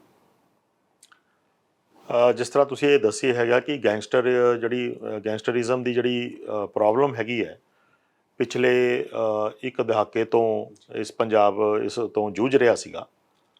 ਇਸ ਨੂੰ ਮੱਦੇਨਜ਼ਰ ਰੱਖਦੇ ਹੋਏ ਹੀ ਮੌਜੂਦਾ ਸਰਕਾਰ ਦੇ CM ਸਾਹਿਬ ਦੀ ਰਹਿਨੁਮਾਈ ਹੇਠ ਐਂਟੀ ਗੈਂਗਸਟਰ ਟਾਸਕ ਫੋਰਸ ਦਾ ਅਪ੍ਰੈਲ 2022 ਦੇ ਵਿੱਚ ਗਠਨ ਕੀਤਾ ਗਿਆ ਸੀਗਾ ਔਰ DGP ਸਾਹਿਬ ਸ਼੍ਰੀ ਗੌਰਵ ਯਾਦਵ IPS ਜੀ ਦੀ ਰਹਿਨੁਮਾਈ ਹੇਠ, ਦਿਸ਼ਾ ਨਿਰਦੇਸ਼ ਹੇਠ ਅਤੇ ADGP ਸ਼੍ਰੀ ਪ੍ਰਮੋਦ ਬਾਨ IPS AGTF ਦੀ ਦਿਸ਼ਾ ਨਿਰਦੇਸ਼ ਹੇਠ AGTF ਦਾ ਜਿਹੜਾ ਸਫ਼ਰ ਹੁਣ ਤੱਕ ਅਪ੍ਰੈਲ 2022 ਤੋਂ ਲੈ ਕੇ ਅਗਸਤ, ਆਪਾਂ ਕਹਿ ਸਕਦੇ ਹਾਂ ਸਟਾਰਟ ਹੈਗਾ ਅਗਸਤ ਜੁਲਾਈ ਤੱਕ, ਮੈਂ ਕਹਿੰਦਾ ਕਾਫੀ ਇੱਕ ਸਫਲਤਾਪੂਰਵਕ ਰਿਹਾ ਹੈਗਾ। ਕਠਿਨਾਈਆਂ, ਚੁਣੌਤੀਆਂ ਸਾਡੇ ਰਸਤੇ ਵਿੱਚ ਸੀਗੀਆਂ, ਬਟ ਪੰਜਾਬ ਪੁਲਿਸ ਜਿਸ ਤਰ੍ਹਾਂ ਆਪਣੀ ਬਹਾਦਰੀ ਲਈ ਮੰਨੀ ਜਾਂਦੀ ਹੈ, ਪ੍ਰੋਫੈਸ਼ਨਲਿਜ਼ਮ ਲਈ ਮੰਨੀ ਜਾਂਦੀ ਹੈ, ਉਸੇ ਤਰ੍ਹਾਂ ਹੀ AGTF ਫੋਰਸ ਦਾ ਜਿਹੜਾ ਗਠਨ ਕੀਤਾ ਹੀ ਗੈਂਗਸਟਰਿਜ਼ਮ ਉੱਤੇ ਠੱਲ ਪਾਉਣ ਲਈ ਤੇ ਅਸੀਂ ਇਸ ਨੂੰ ਜੜੋਂ ਪੁੱਟਣ ਲਈ ਕੀਤਾ ਗਿਆ ਸੀਗਾ। ਇਸ ਤਕਰੀਬਨ 1.5 ਸਾਲ ਦੇ ਅਰਸੇ ਦੇ ਵਿੱਚ ਅਸੀਂ 700 ਤੋਂ ਵੱਧ ਗੈਂਗਸਟਰ ਤੇ ਉਹਨਾਂ ਦੇ ਐਸੋਸੀਏਟਸ ਨੂੰ ਅਰੈਸਟ ਕੀਤਾ ਹੈਗਾ। 6 ਗੈਂਗਸਟਰਸ ਜੇ ਤੁਹਾਨੂੰ ਪਤਾ ਹੋਵੇ ਤੇ ਅਸੀਂ ਉਹਨਾਂ ਨੂੰ ਪੁਲਿਸ ਐਕਸ਼ਨ ਦੇ ਵਿੱਚ ਉਹ ਨਿਊਟਰਲਾਈਜ਼ ਹੋਏ ਨੇ। 700 ਤੋਂ ਵੱਧ ਵੈਪਨਸ ਅਸੀਂ ਇਹਨਾਂ ਤੋਂ ਕਾਫੀ sophisticated weapons, foreign made, country made weapons ਇਹਨਾਂ ਤੋਂ ਰਿਕਵਰ ਹੋਏ ਨੇ, ਜਿਹੜੇ ਕਾਫੀ ਮਾਰੂ ਹਥਿਆਰ ਹੋਏ ਨੇ। ਤੇ ਇਹਨਾਂ ਦੇ ਨਾਲ ਇਹਨਾਂ ਤੋਂ ਡਰੱਗ ਵੀ ਸਾਨੂੰ ਕਾਫੀ ਮਾਤਰਾ ਵਿੱਚ ਰਿਕਵਰ ਹੋਈ ਹੈ ਤੇ 2 ਕਰੋੜ ਰੁਪਏ ਦੀ ਸਾਨੂੰ ਡਰੱਗ ਮਨੀ ਵੀ ਰਿਕਵਰ ਹੋਈ ਹੈ। ਹਾਂਜੀ, ਜਿਵੇਂ ਤੁਸੀਂ ਜ਼ਿਕਰ ਹੀ ਕੀਤਾ, ਜਦੋਂ ਨਵੀਂ ਸਰਕਾਰ ਆਉਂਦੀ ਹੈ ਔਰ AGTF ਦਾ ਗਠਨ ਹੁੰਦਾ, ਇਸ ਤੋਂ ਪਹਿਲਾਂ ਪੁਰਾਣੀ ਸਰਕਾਰਾਂ ਦੇ ਵਿੱਚ ਵੀ ਇਹ ਚੀਜ਼ਾਂ ਚੱਲ ਰਹੀਆਂ ਸੀ, ਹਾਲਾਂਕਿ OCU ਸੀਗਾ ਔਰ ਹੁਣ AGTF ਆਇਆ, ਔਰ ਜਦੋਂ ਨਵੀਂ AGTF ਬਣੀ, ਇੱਕ ਵੱਡਾ ਚੈਲੰਜ ਨਾਲ ਦੀ ਨਾਲ ਆ ਗਿਆ ਸੀਗਾ ਸਿੱਧੂ ਮੂਸੇਵਾਲਾ ਦਾ ਮਰਡਰ, ਲਾਰੈਂਸ ਬਿਸ਼ਨੋਈ ਔਰ ਗੈਂਗ ਦੇ ਵੱਲੋਂ ਉਸਦਾ ਜਿਹੜਾ ਹੈ ਉਹ ਜ਼ਿੰਮੇਵਾਰੀ। ਜੀ ਕਿਵੇਂ ਉਸ ਨੂੰ ਤੁਸੀਂ ਸਾਰੇ ਨੂੰ ਡੀਲ ਕੀਤਾ? ਕੀ ਚੈਲੰਜਸ ਤੁਹਾਡੇ ਵਾਸਤੇ ਰਹੇ? ਕਿਉਂਕਿ ਓਬਵੀਅਸਲੀ ਗੱਲ ਹੈ, ਨਵੀਂ ਇੱਕ ਫੋਰਸ ਬਣਨੀ ਔਰ ਨਾਲ ਦੀ ਨਾਲ ਇੱਕ ਵੱਡਾ ਚੈਲੰਜ ਇਹ ਆ ਜਾਣਾ ਕਿ ਆ ਮਰਡਰ ਹੋ ਗਿਆ ਜੀ। ਬਿਲਕੁਲ। ਜਿਸ ਤਰ੍ਹਾਂ ਮੈਂ ਤੁਹਾਨੂੰ ਪਹਿਲਾਂ ਦੱਸਿਆ ਕਿ ਅਪ੍ਰੈਲ ਦੇ ਵਿੱਚ ਨਵੀਂ ਸਰਕਾਰ ਦੇ ਮੌਜੂਦਾ CM ਸਾਹਿਬ ਦੇ ਦਿਸ਼ਾ ਨਿਰਦੇਸ਼ ਹੇਠ AGTF ਦਾ ਗਠਨ ਕੀਤਾ ਗਿਆ ਸੀ ਅਪ੍ਰੈਲ ਦੇ ਮਹੀਨੇ। ਮਈ 29 ਨੂੰ ਸਿੱਧੂ ਮੂਸੇਵਾਲ ਜਿਹੜੇ ਪੰਜਾਬ ਦੇ ਬਹੁਤ ਨਾਮੀ ਸਿੰਗਰ ਸਨ, ਉਹਨਾਂ ਦਾ ਕਤਲ ਕਰ ਦਿੱਤਾ ਗਿਆ ਸੀਗਾ, ਜਿਸ ਦੀ ਜਿਹਦੀਆਂ ਜੜ੍ਹਾਂ ਲਾਰੈਂਸ ਬਿਸ਼ਨੋਈ ਗੈਂਗ ਤੱਕ ਸਨ। ਇਹਦੇ ਵਿੱਚ ਕਾਫੀ ਚੁਣੌਤੀਪੂਰਵਕ ਸੀਗਾ, ਕਿਉਂਕਿ ਇਹਦੇ ਵਿੱਚ ਵੱਖ-ਵੱਖ ਪ੍ਰਾਂਤਾਂ ਤੋਂ ਸ਼ੂਟਰ ਇਨਵੋਲਵ ਸਨ। ਇਹਨਾਂ ਦਾ ਜਿਹੜਾ ਜਾਲ ਫੈਲਿਆ ਹੋਇਆ ਸੀਗਾ ਉਸ ਨੂੰ ਤੋੜਨਾ ਸੀਗਾ, ਗ੍ਰਿਫਤਾਰੀਆਂ ਕਰਨੀਆਂ ਸਨ। ਤਾਂ ਇਹਦੇ ਵਿੱਚ ਅਸੀਂ ਹੁਣ ਤੱਕ 25 ਤੋਂ ਵੱਧ ਮੁਲਜ਼ਮਾਂ ਨੂੰ ਗ੍ਰਿਫਤਾਰ ਕੀਤਾ ਹੈਗਾ। ਜਿਸ ਤਰ੍ਹਾਂ ਤੁਹਾਨੂੰ ਪਤਾ ਹੋਵੇ, ਪਿੰਡ ਭਖਣੇ ਦੇ ਵਿੱਚ ਪੁਲਿਸ ਐਕਸ਼ਨ ਵਿੱਚ ਰੂਪਾ ਤੇ ਕੁੱਸੇ ਦਾ ਪੁਲਿਸ ਐਕਸ਼ਨ ਦੇ ਵਿੱਚ ਉਹਨਾਂ ਨੂੰ ਨਿਊਟਰਲਾਈਜ਼ ਕੀਤਾ ਗਿਆ। ਤੇ ਹੁਣੀ ਤਾਜ਼ਾ ਜਦੋਂ ਅਸੀਂ ਇਹਦੇ ਵਿੱਚ ਸਚਿਨ ਬਿਸ਼ਨੋਈ ਦੀ ਭੂਮਿਕਾ ਆਈ ਸੀਗੀ, ਤਾਂ ਪੰਜਾਬ ਪੁਲਿਸ ਵੱਲੋਂ ਅਜ਼ਰਬਾਈਜਾਨ ਸਰਕਾਰ ਦੇ ਨਾਲ through the ministry of home affairs extradition ਦੀ ਗੱਲ ਚੱਲੀ ਸੀ, ਜਿਸ ਨੂੰ ਬੜੀ ਸਫਲਤਾਪੂਰਵਕ ਭਾਰਤ ਵਿੱਚ ਵਾਪਸ ਲਿਆਂਦਾ ਗਿਆ ਹੈਗਾ। ਤੇ ਕਾਫੀ ਮਤਲਬ ਅਸੀਂ ਇਸ ਨੂੰ ਜਲਦੀ ਦੇ ਨਾਲ ਤੇ ਪ੍ਰੋਫੈਸ਼ਨਲ ਢੰਗ ਨਾਲ ਇਸ ਨੂੰ ਨਜਿੱਠਿਆ ਹੈਗਾ। ਤੇ ਇਹਦੇ ਵਿੱਚ ਕਾਫੀ ਮੇਨ ਜਿਹੜੇ ਮੁਲਜ਼ਮ ਹੈ ਉਹਨਾਂ ਦੀ ਗ੍ਰਿਫਤਾਰੀ ਹੋ ਚੁੱਕੀ ਹੈ। ਮੇਨ ਗ੍ਰਿਫਤਾਰੀਆਂ ਵੀ ਹੋਈਆਂ ਔਰ ਇੰਟਰੋਗੇਸ਼ਨਸ ਵੀ ਤੁਹਾਡੇ ਵੱਲੋਂ ਕੀਤੀਆਂ ਗਈਆਂ। ਲਾਰੈਂਸ ਨਾਲ ਜਦੋਂ ਇੰਟਰੋਗੇਸ਼ਨ ਹੋਈ, ਕੀ ਮਾਈਂਡ ਕੀ ਤੁਸੀਂ ਉਹਦਾ ਰੀਡ ਕੀਤਾ? ਕੀ ਅਸਲ ਕਾਰਨ ਕੀ ਸੀਗਾ? ਕਿਉਂ ਇਹ ਖੁੰਦਕਾਂ ਇੰਨੀਆਂ ਹੋ ਗਈਆਂ ਔਰ ਇਸ ਵਾਰਦਾਤ ਤੱਕ ਨੂੰ ਜਿਹੜਾ ਹੈ ਉਹਨਾਂ ਦੇ ਵੱਲੋਂ ਅੰਜਾਮ ਦੇ ਦਿੱਤਾ ਗਿਆ? ਦੇਖੋ, ਜਦੋਂ ਤੱਕ ਅਸੀਂ ਇਸ ਨੂੰ ਮਾਈਕਰੋਸਕੋਪਿਕਲੀ ਇਹਨੂੰ ਐਨਾਲਾਈਜ਼ ਕਰਦੇ ਹਾਂ ਸਾਰੇ ਗੈਂਗਸਟਰਿਜ਼ਮ ਨੂੰ, ਤਾਂ ਇਹ ਲੱਗਦਾ ਕਿ ਇਹ ਸਟਾਰਟ ਇਹਨਾਂ ਦੀ ਸਟੂਡੈਂਟ ਪੋਲਿਟਿਕਸ ਤੋਂ ਹੁੰਦਾ ਹੈਗਾ। ਪੰਜਾਬ ਯੂਨੀਵਰਸਿਟੀ ਦੇ ਵਿੱਚ ਜਿਹੜੀ ਆਪਾਂ ਖਾਸ ਕਰਕੇ ਜਿਹੜੀ ਆਪਾਂ ਲਾਰੈਂਸ ਬਿਸ਼ਨੋਈ ਦੀ ਗੱਲ ਕਰਦੇ ਹੈਗੇ ਆ, ਇਹ ਸੋਪੂ ਦੇ ਵਿੱਚ ਉੱਥੋਂ ਹੋਇਆ ਤੇ ਸਾਰੀ ਜਿਹੜੀ ਉੱਥੋਂ ਇਹ ਸ਼ੁਰੂ ਹੋ ਕੇ ਤੇ ਇਹ ਸਾਰੇ ਪੰਜਾਬ ਦੇ ਵਿੱਚ ਦੂਜੇ ਸਟੇਟਾਂ ਨਾਲ ਇਹਨਾਂ ਦਾ ਗਠਬੰਧਨ, ਉਹਨਾਂ ਦੇ ਜਿਹੜੇ ਕ੍ਰਿਮੀਨਲ ਸੀਗੇ ਉਹਨਾਂ ਨਾਲ ਇਹਨਾਂ ਦਾ ਗਠਬੰਧਨ ਸ਼ੁਰੂ ਹੋਣਾ ਹੋਇਆ ਤੇ ਇਹਨਾਂ ਨੇ ਆਪਦਾ ਜਿਹੜਾ ਸਮਰਾਜ ਹੈ ਉਹ ਵੱਡਾ ਕੀਤਾ। ਇਸ ਸਮਰਾਜ ਨੂੰ ਚਲਾਉਣ ਲਈ, ਆਪਣੀਆਂ ਇਲੀਗਲ ਐਕਟੀਵਿਟੀਜ਼ ਨੂੰ ਚਲਾਉਣ ਲਈ ਇਹਨਾਂ ਨੂੰ ਪੈਸੇ ਦੀ ਲੋੜ ਸੀ। ਪੈਸੇ ਦੀ ਲੋੜ ਨੂੰ ਉਸ ਨੂੰ ਪੂਰਤ ਕਰਨ ਲਈ ਇਹਨਾਂ ਨੇ ਐਕਸਟੋਰਸ਼ਨਸ, ਧਮਕਾਉਣਾ, ਇਹਦੇ ਵਿੱਚ ਕਿਡਨੈਪਿੰਗਸ, ਜ਼ਬਰਦਸਤੀ ਆਪਣੇ ਜਿਹੜੇ ਸਰਕਾਰੀ ਕਈ ਕੰਟਰੈਕਟਸ ਹੈਗੇ ਨੇ ਉਹਨਾਂ ਦੇ ਵਿੱਚ ਜ਼ਬਰਦਸਤੀ ਆਪਣਾ ਹਿੱਸਾ ਪਾਉਣਾ, ਤੇ ਟੋਲ ਪਲਾਜ਼ਿਆਂ ਤੋਂ ਮੰਥਲੀ ਲੈਣੀਆਂ। ਹੋਰ ਵੀ ਜਿਹੜੇ ਇਹਦੇ ਵਿੱਚ ਜਿਹੜੇ ਬੁੱਕੀਜ਼ ਨੇ, ਜਿਹੜੇ ਇਲੀਗਲ ਧੰਦਾ ਕਰਦੇ ਨੇ, ਉਹਨਾਂ ਤੋਂ ਵੀ ਇਹ ਐਕਸਟੋਰਟ ਕਰਦੇ ਨੇ ਪੈਸੇ। ਬੁੱਕੀਜ਼ ਹੋ ਗਿਆ, ਜਿਹੜੇ ਹਵਾਲਾ ਟ੍ਰਾਂਜੈਕਸ਼ਨਸ ਕਰਦੇ ਨੇ। ਸੋ ਇਸ ਤਰ੍ਹਾਂ ਇਹਨਾਂ ਨੂੰ ਜਦੋਂ ਈਜ਼ੀ ਮਨੀ ਆ ਜਾਂਦੀ ਹੈ ਤਾਂ ਇਹਦੇ ਵਿੱਚ ਹੋਰ ਜਿਹੜੇ ਵਨਰੇਬਲ ਸੈਕਟਰ ਆਪਣਾ ਹੁੰਦਾ ਨੌਜਵਾਨ ਵਰਗ ਦਾ, ਉਹ ਇਹਦੇ ਵੱਲ ਆਕਰਸ਼ਿਤ ਹੁੰਦਾ। ਕਿਉਂਕਿ ਆਪ ਤਾਂ ਇਹ ਜੇਲ੍ਹਾਂ ਦੇ ਵਿੱਚ ਬੈਠੇ ਹੁੰਦੇ ਨੇ, ਫਿਰ ਕਿਵੇਂ ਮਨੀ ਦਾ ਕਿਵੇਂ ਗੇਮ ਘੁੰਮਦਾ, ਸਾਰਾ ਪੈਸਾ ਕਿਵੇਂ ਘੁਮਾਉਂਦੇ ਨੇ, ਕਿੱਥੇ ਇਹ ਯੂਟਿਲਾਈਜ਼ ਕਰਦੇ ਨੇ ਔਰ ਕੀ ਇਹਨਾਂ ਦੇ ਵੱਲੋਂ ਫਿਰ ਉਹ ਚੀਜ਼ਾਂ ਕੀਤੀਆਂ ਜਾਂਦੀਆਂ? ਦੇਖੋ, ਜਿਹੜੀਆਂ ਹੁਣ ਇਹਨਾਂ ਦੀਆਂ ਤਫਤੀਸ਼ਾਂ ਤੋਂ, ਜਿਹੜੀਆਂ ਅਸੀਂ ਇਹਨਾਂ ਦੀ ਇੰਟਰੋਗੇਸ਼ਨਸ ਤੋਂ ਇਹ ਗੱਲ ਸਾਹਮਣੇ ਆਉਂਦੀ ਹੈਗੀ ਕਿ ਦੇਖੋ, ਇਹ ਬੇਸ਼ੱਕ ਜੇਲ੍ਹਾਂ ਤੋਂ ਬੈਠੇ ਹਨ, ਬਟ ਇੱਕ ਚੁਣੌਤੀ ਸਾਡੀ ਇਹ ਰਹਿੰਦੀ ਹੈ ਹਮੇਸ਼ਾ ਕਿ ਕਮਿਊਨੀਕੇਸ਼ਨ। ਜਦ ਤੱਕ ਕਮਿਊਨੀਕੇਸ਼ਨ ਨੈਟਵਰਕ ਅਸੀਂ ਇਹਨਾਂ ਦਾ ਨਿਸਤਾਬੁਨ ਨਹੀਂ ਕਰਦੇ, ਪੂਰੀ ਤਰ੍ਹਾਂ ਉਹਨੂੰ ਡੈਸੀਮੇਟ ਤੇ ਉਹਨੂੰ ਖਤਮ ਨਹੀਂ ਕਰਦੇ, ਉਦੋਂ ਤੱਕ ਇਹ ਸਾਡੇ ਲਈ ਚੁਣੌਤੀ ਬਣਿਆ ਰਹੇਗਾ। ਜਿਸ ਦੇ ਚੱਲਦੇ ਹੋਏ ਕਿ ਪੰਜਾਬ ਦੇ ਵਿੱਚ ਹੁਣ ਕਾਫੀ ਅਸੀਂ ਜੈਮਰਸ ਵਗੈਰਾ ਸਾਡੇ ਜਿਹੜੀਆਂ ਮਾਡਰਨਾਈਜੇਸ਼ਨ ਦੇ ਥੱਲੇ ਅਸੀਂ ਕਰ ਰਹੇ ਹੈਗੇ ਹਾਂ, ਤਾਂ ਉਹਦੇ ਵਿੱਚ ਇਹਨਾਂ ਨੂੰ ਸੈਗਰੀਗੇਟ ਕੀਤਾ ਹੈਗਾ। ਇਹਨਾਂ ਦੇ ਜੈਮਰਸ ਲੱਗੇ ਨੇ, ਤਲਾਸ਼ੀ ਅਭਿਆਨ ਚੱਲਦੇ ਨੇ ਤੇ ਚੈਲੰਜਸ ਹੈਗੇ ਨੇ। ਬਟ ਜਿੱਥੋਂ ਤੱਕ ਇਹ ਗੱਲ ਹੈਗੀ ਹੈ ਕਿ ਜਿਹੜੇ ਇਹਨਾਂ ਨੂੰ ਅੰਜਾਮ ਦਿੰਦੇ ਆ, ਇਹਨਾਂ ਦੇ ਜਿਹੜੇ ਫੁੱਟ ਸੋਲਜਰਸ ਨੇ, ਜਿਹੜੇ vulnerable section of I would say ਨੌਜਵਾਨ ਨੇ, ਜਿਹੜੀ ਨਵੀਂ ਪੀੜ੍ਹੀ ਹੈਗੀ ਹੈ, ਉਹਨਾਂ ਵੱਲ ਉਹ ਪੰਜਾਬ ਗਨ ਕਲਚਰ ਵੱਲ ਆਕਰਸ਼ਿਤ ਹੈ ਤੇ ਇਹ ਸਾਡੀ ਤਰਾਸਦੀ ਹੈ। ਜਿਹੜਾ ਨੌਜਵਾਨ ਹੈਗਾ ਉਹ ਇਹਦੇ ਵੱਲ ਛੇਤੀ ਖਿੱਚਿਆ ਜਾਂਦਾ ਹੈ। ਪਿਛਲੀ ਸਰਕਾਰਾਂ 'ਚ ਵੀ ਗੱਲ ਹੋਈ, ਸਿੰਗਰਸ ਨੂੰ ਅਪੀਲ ਕੀਤੀ ਗਈ ਸੀ ਕਿ ਤੁਸੀਂ ਇਹੋ ਜਿਹੇ ਗਾਣੇ ਨਾ ਗਾਓ। ਇਹ ਕਲਚਰ ਨੂੰ ਪ੍ਰਮੋਟ ਵੀ ਕੀਤਾ ਗਿਆ, ਪਰ ਇਹ ਸਰਕਾਰ ਨੇ ਬੜੇ ਸੁਚੱਜੇ ਢੰਗ ਨਾਲ ਉਸ ਗਨ ਕਲਚਰ ਦੇ ਵਿਰੁੱਧ ਅੱਛੇ ਕਦਮ ਉਠਾਏ, ਜਿਹਦੇ ਸਾਨੂੰ ਜਿਹੜੇ ਸਿੱਟੇ ਚੰਗੇ ਨਿਕਲੇ ਆ। ਕੱਲ ਵੀ FIR ਬਿਲਕੁਲ ਹੋਈ ਹੈ, ਹਾਂ ਜੀ, ਕਿਸੇ ਸਿੰਗਰ ਦੇ ਉੱਤੇ ਹੋਈ ਹੈਗੀ ਆ। ਉਹਦੇ ਵਿੱਚ ਦੂਸਰੀ ਜਿਹੜੀ ਹੈਗੀ ਆ ਗੱਲ ਵਿੱਚ ਸਾਹਮਣੇ ਆਈ, ਜਿਸ ਤਰ੍ਹਾਂ ਆਪ ਜੀ ਨੇ ਪਹਿਲਾਂ ਮੈਂਸ਼ਨ ਕੀਤਾ ਸਟਾਰਟਿੰਗ ਦੇ ਵਿੱਚ, ਨਸ਼ਾ। ਜਿਹੜੇ ਡਰੱਗ ਅਬਿਊਜ਼ਰਸ ਨੇ ਉਹਨਾਂ ਨੂੰ ਆਪਣੇ ਨਸ਼ਾ ਪੂਰਤੀ ਲਈ ਤੇ ਉਸ ਨੂੰ ਉਹਨਾਂ ਲਈ ਪੈਸੇ ਚਾਹੀਦੇ ਹੈ, ਤੇ ਉਹ ਇਸ ਕਰਕੇ ਇਹਨਾਂ ਦੇ ਫੋਲਡ ਵਿੱਚ ਆ ਜਾਂਦੇ ਨੇ ਤੇ ਇਹਨਾਂ ਦੇ ਕ੍ਰਾਈਮ ਕਰਨ ਲਈ ਤਿਆਰ ਹੋ ਜਾਂਦੇ ਨੇ। ਕਿਉਂਕਿ ਜੋ ਮੰਦਭਾਗਾ ਹੈਗਾ ਉਹਦੇ ਪ੍ਰਤੀ ਵੀ ਜਿਹੜੀ ਸਰਕਾਰ ਹੈ ਸਤਰਕ ਹੈਗੀ ਹੈ, ਉਸ ਡਾਇਰੈਕਸ਼ਨ ਵਿੱਚ ਵੀ ਸਾਡਾ ਕਾਫੀ ਕੰਮ ਚੱਲ ਰਿਹਾ। ਇਹ ਵੀ ਇਹਨਾਂ ਦੀ ਗੱਲ ਹੈ ਕਿ ਆਪਣੀ ਹੋਂਦ ਨੂੰ ਬਰਕਰਾਰ ਰੱਖਣ ਦੇ ਲਈ ਵੀ ਇਹ ਕ੍ਰਾਈਮ ਤੇ ਕ੍ਰਾਈਮ ਕਰਦੇ ਰਹਿੰਦੇ ਨੇ। ਇਹਨਾਂ ਨੂੰ ਹੁੰਦਾ ਹੈ ਕਿ ਹਾਂ, ਜੇ ਅਸੀਂ ਕ੍ਰਾਈਮ ਕਰਨਾ ਬੰਦ ਕਰਤਾ, ਸਾਡੀ ਮਾਰਕੀਟ ਦੇ ਵਿੱਚ ਜੋ ਸਾਡੀ ਗੈਂਗ ਹੈ ਉਹ ਕਿਤੇ ਖਤਮ ਹੋ ਜਾਊਗੀ, ਉਹਦਾ ਨਾਮ ਬੰਦ ਹੋ ਜਾਊਗਾ। ਕਿਉਂਕਿ ਮੇਰਾ ਸਵਾਲ ਇਹ ਸੀ ਕਿ ਆਪ ਤਾਂ ਇਹ ਜੇਲ੍ਹਾਂ ਦੇ ਵਿੱਚ ਬੈਠੇ ਹੋਏ ਨੇ, ਜੇ ਐਕਸਟੋਰਸ਼ਨ ਕਰ ਵੀ ਰਹੇ ਨੇ, ਪੈਸਾ ਮੰਗ ਵੀ ਰਹੇ ਨੇ, ਕਰੋੜਾਂ ਦੇ ਵਿੱਚ ਪੈਸਾ ਮੰਗਦੇ ਨੇ, ਉਹ ਕਿਤੇ ਨਾ ਕਿਤੇ ਯੂਟਿਲਾਈਜ਼ ਤਾਂ ਹੁੰਦਾ ਹੀ ਹੋਊਗਾ ਨਾ, ਕਿਤੇ ਯੂਜ਼ ਤਾਂ ਕਰਦੇ ਹੋਣਗੇ। ਇਹਨਾਂ ਦਾ ਇਟਸ ਇੱਕ ਤਰੀਕੇ ਨਾਲ ਇਹਨਾਂ ਦੇ ਨੋ ਯੂਜ਼ ਹੈ, ਇਹਨਾਂ ਦੇ ਅੰਦਰ ਜੇਲ੍ਹਾਂ ਦੇ ਵਿੱਚ ਕਿਸ ਤਰੀਕੇ ਨਾਲ ਉਹ ਯੂਜ਼ ਹੋਣਾ ਹੈ, ਪਰ ਇਹ ਬਾਹਰ ਉਸ ਪੈਸੇ ਨੂੰ ਕਿਵੇਂ ਫਿਰ ਅੱਗੇ ਘੁਮਾਉਂਦੇ ਨੇ, ਕੀ ਉਸਦਾ ਇਹ ਯੂਜ਼ ਕਰਦੇ ਨੇ? ਦੇਖੋ, ਇਹ ਜਿਹੜੀ ਸਾਰੀ ਇਹਨਾਂ ਦੀ ਜਿਹੜੀ ਇਲੀਗਲ ਮਸ਼ੀਨਰੀ ਹੈ ਨਾ, ਉਸ ਨੂੰ ਆਇਲ ਕਰਨ ਲਈ ਪੈਸਾ ਚਾਹੀਦਾ ਹੈ। ਕੋਈ ਕ੍ਰਾਈਮ ਕਰਵਾਉਣਾ ਹੈਗਾ, ਉਸ ਲਈ ਇਹਨਾਂ ਨੂੰ ਜਿਹੜੇ ਅਨਇੰਪਲੋਇਡ ਯੂਥ ਹੈ, ਜਿਹੜਾ ਹੁਣ ਪਿੱਛੇ ਜੇ ਕ੍ਰਾਈਮ ਹੋਇਆ ਵੇਖਣ 'ਚ ਆਇਆ ਕਿ ਜਿਹੜੇ ਸ਼ੂਟਰਸ ਹੈ ਬਿਹਾਰ, ਮਹਾਰਾਸ਼ਟਰਾ, UP, ਹਰਿਆਣਾ ਤੱਕ ਤੋਂ ਆਏ ਨੇ ਇੱਥੇ। ਸੋ ਉਹ ਜਿਹੜਾ ਬੇਰੁਜ਼ਗਾਰ ਯੂਥ ਹੈ ਉਸ ਨੂੰ ਇਹ ਪੈਸੇ ਦਾ ਪ੍ਰਲੋਭਨ ਦੇ ਕੇ ਉਸ ਨੂੰ ਆਪਣੇ ਕ੍ਰਾਈਮ ਦੇ ਵਿੱਚ ਕ੍ਰਾਈਮ ਕਰਨ ਲਈ ਇਸ ਤਰ੍ਹਾਂ ਕਹਿ ਲਓ ਕਿ ਆਕਰਸ਼ਿਤ ਕਰਦੇ ਨੇ ਜਾਂ ਮਜਬੂਰ ਕਰਦੇ ਨੇ, ਜਾਂ ਉਸ ਨੂੰ ਲਾਲਚਵਸ਼ ਇਸ ਨੂੰ ਇਹਦੇ ਵਿੱਚ ਪਾ ਦਿੰਦੇ ਨੇ। ਜਿਹੜੀ ਗੱਲ ਹੈਗੀ ਹੈ ਕਿ ਇਹਦੇ ਵਿੱਚ ਪੈਸੇ ਦੀ ਵੀ ਇਹ ਕਿੱਥੇ ਯੂਟਿਲਾਈਜ਼ ਕਰਦੇ ਨੇ, ਇਹ ਸਾਰੀ ਮਸ਼ੀਨਰੀ ਨੂੰ ਚਲਾਉਣ ਲਈ ਇਹਨਾਂ ਨੂੰ ਪੈਸਾ ਚਾਹੀਦਾ ਹੈ। ਤੇ ਜਿਹੜੀ ਗੱਲ ਤੁਸੀਂ ਕਹੀ ਹੈ ਕਿ ਇਹ ਇਸ ਕਰਕੇ ਕ੍ਰਾਈਮ ਕਰਦੇ ਪਏ ਨੇ ਕਿ ਇਹਨਾਂ ਦੀ ਹੋਂਦ ਨਾ ਖਤਮ ਹੋ ਜਾਏ, ਇਹਦੇ ਵਿੱਚ ਕੁਛ ਨਾ ਕੁਛ ਸੱਚਾਈ ਹੈ। ਕਿਉਂਕਿ ਆਪਣੀ ਹੋਂਦ ਨੂੰ ਬਰਕਰਾਰ ਰੱਖਣ ਲਈ ਆ ਜਿਹੜੀਆਂ ਇੰਟਰ ਗੈਂਗ ਰਾਈਵਲਰੀ ਹੈਗੀ, ਜਿਹੜੀਆਂ ਇਹਨਾਂ ਦੀ ਗੈਂਗਵਾਰ ਜਿਹਨੂੰ ਅਸੀਂ ਕਹਿੰਦੇ ਆ, ਉਹ ਇਹਦਾ ਪਿੱਛੇ ਉਹਦੇ, ਜੇ ਅਸੀਂ ਉਹਨੂੰ ਬਹੁਤ ਪਿੱਛੇ ਉਹਨੂੰ ਚੰਗੀ ਤਰ੍ਹਾਂ ਘੋਖਦੇ ਹਾਂ ਤੇ ਉਹਦੇ ਪਿੱਛੇ ਨਿਕਲਦੀ ਗੱਲ ਇਹੀ ਹੈ ਕਿ ਆਪਣੀ ਹੋਂਦ ਨੂੰ ਬਰਕਰਾਰ ਰੱਖਣ ਲਈ। ਕਿਉਂ? ਅਲਟੀਮੇਟਲੀ ਜਿਹੜੀ ਇਹਨਾਂ ਦੀ ਜਿਹੜੀ ਜਿੱਥੋਂ ਇਹ ਸਾਰਾ ਪੈਸਾ ਇਕੱਠਾ ਕਰਨਾ ਹੈ, ਉਹ ਜਿਹੜੀਆਂ 2-3 ਸਟੇਟਾਂ, ਮੈਂ ਤਾਂ ਆਪਣੀ ਸਟੇਟ ਦੀ ਗੱਲ ਕਰਾਂਗਾ, ਤਾਂ ਉਹਦੇ ਵਿੱਚ ਜਿਹੜੇ ਸਟੇਕ ਹੋਲਡਰਸ ਹੈ ਉਹ ਸਾਰਿਆਂ ਲਈ ਕਾਮਨ ਹੈ। ਜਿਵੇਂ ਕੋਈ ਇੰਡਸਟਰੀਲਿਸਟ ਹੈ, ਜਾਂ ਕੋਈ ਸਿੰਗਰ ਹੈ, ਜਾਂ ਕੋਈ ਫਿਲਮ ਇੰਡਸਟਰੀ ਹੈ, ਜਾਂ ਕੋਈ ਅਮੀਰ ਆਦਮੀ ਹੈ ਨਾ, ਉਹ ਵੱਖ-ਵੱਖ ਸੈਕਸ਼ਨ ਜਿਨ੍ਹਾਂ ਤੋਂ ਪੈਸੇ ਲਿੱਤੇ ਜਾ ਸਕਦੇ ਨੇ, ਉਹ ਫਿਰ ਸਾਰੇ ਉਹਦੇ ਉੱਤੇ ਫੋਕਸ, ਸਾਰੇ ਗੈਂਗਾਂ ਦੇ ਆਪਸ ਵਿੱਚ ਹੋੜ ਹੈ।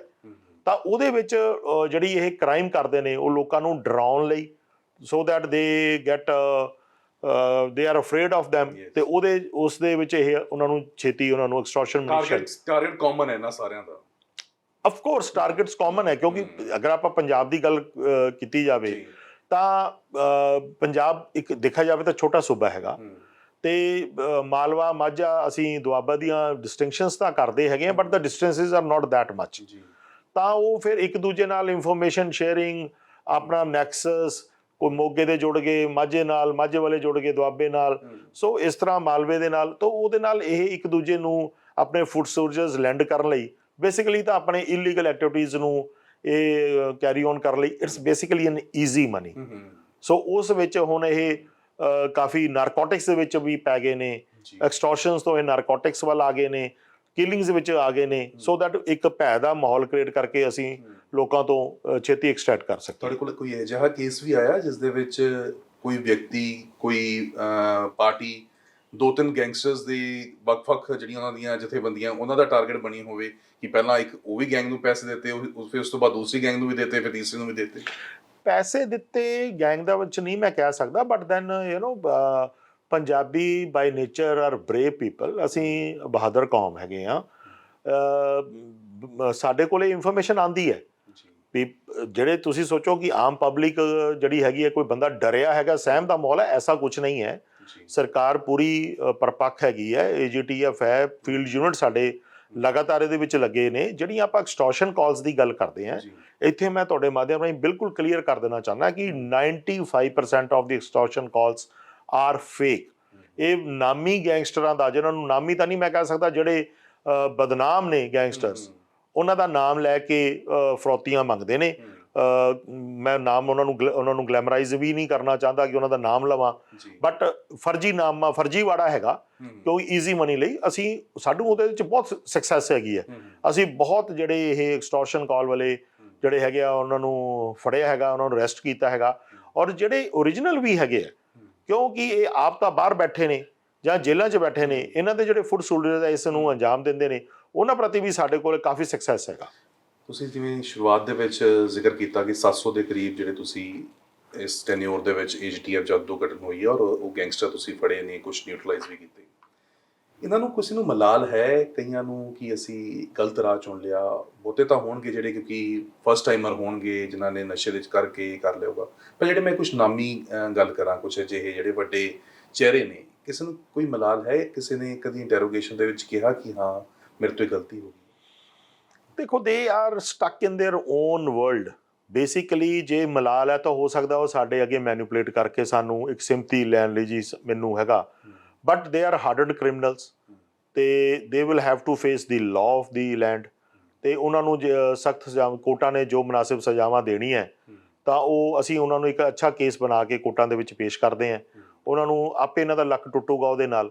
ਇਹਦੇ ਵਿੱਚ ਜਿਹੜੇ ਜਿਸ ਤਰ੍ਹਾਂ ਆਪਾਂ ਗੱਲ ਕਰ ਰਹੇ, ਜਿਹੜੇ ਇਹਨਾਂ ਦੇ ਐਸੋਸੀਏਟਸ ਹੈ, ਜਿਹੜੇ ਜਿਹਨੂੰ ਆਪਾਂ ਨਵੇਂ ਨੌਜਵਾਨ ਜਿਹੜੇ ਇਹਨਾਂ ਨਾਲ ਜੁੜੇ ਨੇ, ਉਹਨਾਂ ਨੂੰ ਬੇਹੱਦ ਅਫਸੋਸ ਹੈ। ਅਸੀਂ ਉਹਨਾਂ ਨਾਲ ਕਾਫੀ ਗੱਲ ਕਰਦੇ ਹਾਂ। ਸਾਡਾ ਦੇਖੋ, ਪੁਲਿਸ ਦਾ ਮਕਸਦ ਜਾਂ ਸਰਕਾਰ ਦਾ ਮਕਸਦ ਨੌਜਵਾਨਾਂ ਨੂੰ ਕੋਈ ਅਸੀਂ ਉਹਨਾਂ ਨੂੰ ਹਰਬ ਬਚਾਉਣ ਦਾ ਨਹੀਂ ਹੈ, ਰਾਦਰ ਕਿ ਅਸੀਂ ਉਹਨਾਂ ਨੂੰ ਸਮਝਾ ਬੁਝਾ ਕੇ ਉਹਨਾਂ ਨੂੰ ਮੇਨ ਸਟਰੀਮ ਦੇ ਵਿੱਚ ਲੈ ਕੇ ਆਉਣਾ ਹੈ। ਮੈਂ ਤੁਹਾਨੂੰ ਇਹਦੇ ਵਿੱਚ ਇੱਕ ਉਦਾਹਰਨ ਦਿੰਦਾ ਕਿ ਸਰਹਾਲੀ ਦੇ ਵਿੱਚ ਜਿਹੜਾ ਆਪਣਾ RPG ਅਟੈਕ ਹੋਇਆ ਸੀਗਾ, ਉਹਦੇ ਵਿੱਚ ਤਰਨਤਾਰਨ ਪੁਲਿਸ ਵੱਲੋਂ SSP ਸਾਹਿਬ ਸ਼੍ਰੀ ਗੁਰਮੀਤ ਚੌਹਾਨ ਵੱਲੋਂ ਬਹੁਤ ਇੱਕ ਨਿਵੇਕਲੀ ਪਹਿਲ ਕਰਕੇ ਜਿਹੜੇ ਵਿੱਚ ਬੱਚੇ ਪ੍ਰਲੋਭਨ ਦੇ ਹੇਠ, ਗਲਤਫਹਿਮੀ ਦੇ ਹੇਠ, ਜਾਂ ਆਪਣੀ ਨਾ ਸਮਝੀ ਉਮਰ ਉਹਨਾਂ ਦੀ ਬਹੁਤ ਛੋਟੀ ਸੀ, ਨਾ ਸਮਝੀ ਹੇਠ ਇਸ ਕੰਮ ਵਿੱਚ ਸੀਗੇ, ਅਸੀਂ ਉਹਨਾਂ ਦੇ ਉੱਤੇ ਬੜਾ ਸੌਫਟ ਸਟੈਂਸ ਲੈਂਦੇ ਹੋਏ ਉਹਨਾਂ ਉੱਤੇ ਬੜੀ ਸੌਫਟ ਕਾਰਵਾਈ ਕੀਤੀ ਹੈ। ਔਰ 700 ਦੇ ਕਰੀਬ ਇਹ ਤੁਸੀਂ ਗ੍ਰਿਫਤਾਰੀਆਂ ਕੀਤੀਆਂ ਨੇ, ਮੁਕਤਧਾਰਾ ਦੇ ਵਿੱਚ ਵਾਪਸ ਲੈ ਕੇ ਆਉਣ ਦੇ ਲਈ ਕੀ ਯਤਨ ਕੀਤੇ ਜਾਂਦੇ ਨੇ ਕਿ ਇਹਨਾਂ ਨੂੰ ਵਾਪਸ ਇੱਕ ਚੰਗੀ ਜ਼ਿੰਦਗੀ ਦੇ ਸਕੀਏ? ਕੋਈ ਸਾਈਕੋਲੋਜੀਕਲੀ ਇਹਨਾਂ ਨੂੰ ਕਾਉਂਸਲਿੰਗ ਕਰਵਾਉਂਦੇ ਹੋ? ਕੋਈ ਇਹਨਾਂ ਨੂੰ ਦੱਸਦੇ ਹੋ ਕਿ ਤੁਹਾਡੇ ਵਾਸਤੇ ਇਹ ਰਾਹ ਚੰਗਾ ਹੈ, ਤੁਸੀਂ ਇੱਧਰ ਨੂੰ ਆਓ? ਉਹਨਾਂ ਦੇ ਵਾਸਤੇ ਕੋਈ ਪੜ੍ਹਾਈ ਦਾ ਸਿਸਟਮ ਜਾਂ ਕੁਛ ਵੀ ਉਹਨਾਂ ਦੀ ਜ਼ਿੰਦਗੀ ਦੁਆਰਾ ਇੱਕ ਮੁੜ ਲੀਡ ਦੇ ਉੱਤੇ ਲੈ ਕੇ ਆਉਣ ਦੇ ਲਈ ਕੁਛ? ਇਹ ਕੁਐਸਚਨ ਇੱਕ ਬਿਲਕੁਲ ਵੈਲਿਡ ਤੁਹਾਡਾ ਕੁਐਸਚਨ ਹੈ। ਇਸ ਡਾਇਰੈਕਸ਼ਨ ਦੇ ਵਿੱਚ ਹੀ ਮੈਂ ਜਿਵੇਂ ਦੱਸਿਆ ਤੁਹਾਨੂੰ, RPG ਅਟੈਕ ਸਰਹਾਲੀ, ਸਾਊ ਦੈਟ ਬੱਚੇ ਹੈ, ਬੱਚਿਆਂ ਤੋਂ ਇੱਕ ਗਲਤੀ ਹੋ ਗਈ, ਨਾ ਸਮਝੀ ਦੇ ਵਿੱਚ ਹੋ ਗਈ, ਉਹਨਾਂ ਨੂੰ ਇਹਦੇ ਖਿਮਾਜੇ ਨਹੀਂ ਪਤਾ ਸੀ, ਉਹਨਾਂ ਨੂੰ ਇਹ ਨਹੀਂ ਪਤਾ ਸੀ ਇਹ ਕਿਹੜੇ ਕ੍ਰਾਈਮ ਦੇ ਵਿੱਚ ਜਾ ਰਹੇ ਨੇ। ਕਈ ਵਾਰੀ ਤਾਂ ਉਹਨਾਂ ਨੂੰ ਝੂਠ ਬੋਲ ਕੇ ਲੈ ਕੇ ਆਇਆ ਜਾਂਦਾ ਕਿ ਆਓ ਚਲੀਏ ਆਪਾਂ ਉੱਥੇ 2 ਮਿੰਟ ਦਾ ਕੰਮ ਹੈ। ਉੱਥੇ ਜਦੋਂ ਫਾਇਰਿੰਗ ਹੋ ਜਾਂਦੀ ਹੈ, ਮਜਬੂਰਨ ਵਸ਼ ਇਹਨਾਂ ਦਾ CCTV 'ਚ ਫੁਟੇਜ ਆ ਗਈ ਜਾਂ ਫੜੇ ਜਾਂਦੇ ਨੇ। ਸੋ ਅਸੀਂ ਜਦੋਂ ਇਸ ਨੂੰ ਇਨਵੈਸਟੀਗੇਸ਼ਨ ਕਰਦੇ ਹਾਂ, ਇੰਟੈਰੋਗੇਸ਼ਨ ਕਰਦੇ ਹਾਂ, ਅਸੀਂ ਫਿਰ ਇਹਨਾਂ ਨਾਲ ਸਾਡਾ ਕਾਫੀ ਸੌਫਟ ਰਹਿੰਦਾ ਕਿ ਇਹਨਾਂ ਨੂੰ, ਸਾਡਾ ਮਕਸਦ ਹੈ ਕਿ ਅਸੀਂ ਇਹਨਾਂ ਨੂੰ ਮੇਨ ਸਟਰੀਮ ਦੇ ਵਿੱਚ ਲੈ ਕੇ ਆਈਏ। ਅਸੀਂ ਇਹਨਾਂ ਦੇ ਵਿੱਚ ਮਾਪਿਆਂ ਨੂੰ ਵੀ ਇਹਨਾਂ ਦੇ ਵਿੱਚ ਸ਼ਾਮਲ ਕਰਦੇ ਹਾਂ, ਪਿੰਡ ਦੀਆਂ ਪੰਚਾਇਤਾਂ ਨੂੰ ਵੀ ਸ਼ਾਮਲ ਕਰਦੇ ਹਾਂ, ਸੋ ਦੈਟ ਇਹ ਇਸ ਰਾਹ ਦੇ ਉੱਤੋਂ ਵਾਪਸ ਆ ਜਾਣ। ਔਰ ਇਹੀ ਸੀਨ ਕਹਿੰਦੇ ਮੂਸੇਵਾਲੇ ਦੇ ਕੇਸ ਦੇ ਵਿੱਚ ਵੀ ਹੋਇਆ ਸੀ। ਬਹੁਤਿਆਂ ਨੂੰ ਤਾਂ ਪਤਾ ਹੀ ਨਹੀਂ ਸੀਗਾ ਕਿ ਇਹ ਵਿਅਕਤੀ ਕੌਣ ਹੈ ਜਾਂ ਇਸ ਦਾ ਇੰਨਾ ਨਾਮ ਵੀ ਹੈਗਾ। ਉਹਨਾਂ ਤਾਂ ਕਿਹਾ ਜਿਵੇਂ ਬਾਹਰਲੇ ਸ਼ੂਟਰ ਸੀਗੇ, ਤਾਂ ਉਹਨਾਂ ਨਾਲ ਜਦੋਂ ਇੰਟਰੋਗੇਸ਼ਨ ਹੋਈ ਤਾਂ ਉਹਨਾਂ ਨੂੰ ਪਤਾ ਸੀ ਇਹ ਚੀਜ਼ ਕਿ ਇਹ ਮੂਸੇਵਾਲਾ ਹੈ ਔਰ ਇਸ ਦੀ ਇੰਨੀ ਪੋਪੂਲੈਰਿਟੀ ਹੈਗੀ ਹੈ, ਜਾਂ ਇੱਕ ਉਹਨਾਂ ਨੂੰ ਸਿਰਫ ਇੱਕ ਟਾਰਗੇਟ ਦੇ ਕੇ ਇੱਥੇ ਲੈ ਕੇ ਆਏ ਹੋਏ ਸੀਗੇ? ਇਹ ਮੰਦਭਾਗੀ ਗੱਲ ਹੈ ਜਿਹੜੀ ਹੈਗੀ, ਪਰ ਇਹ ਸੱਚ ਹੈ।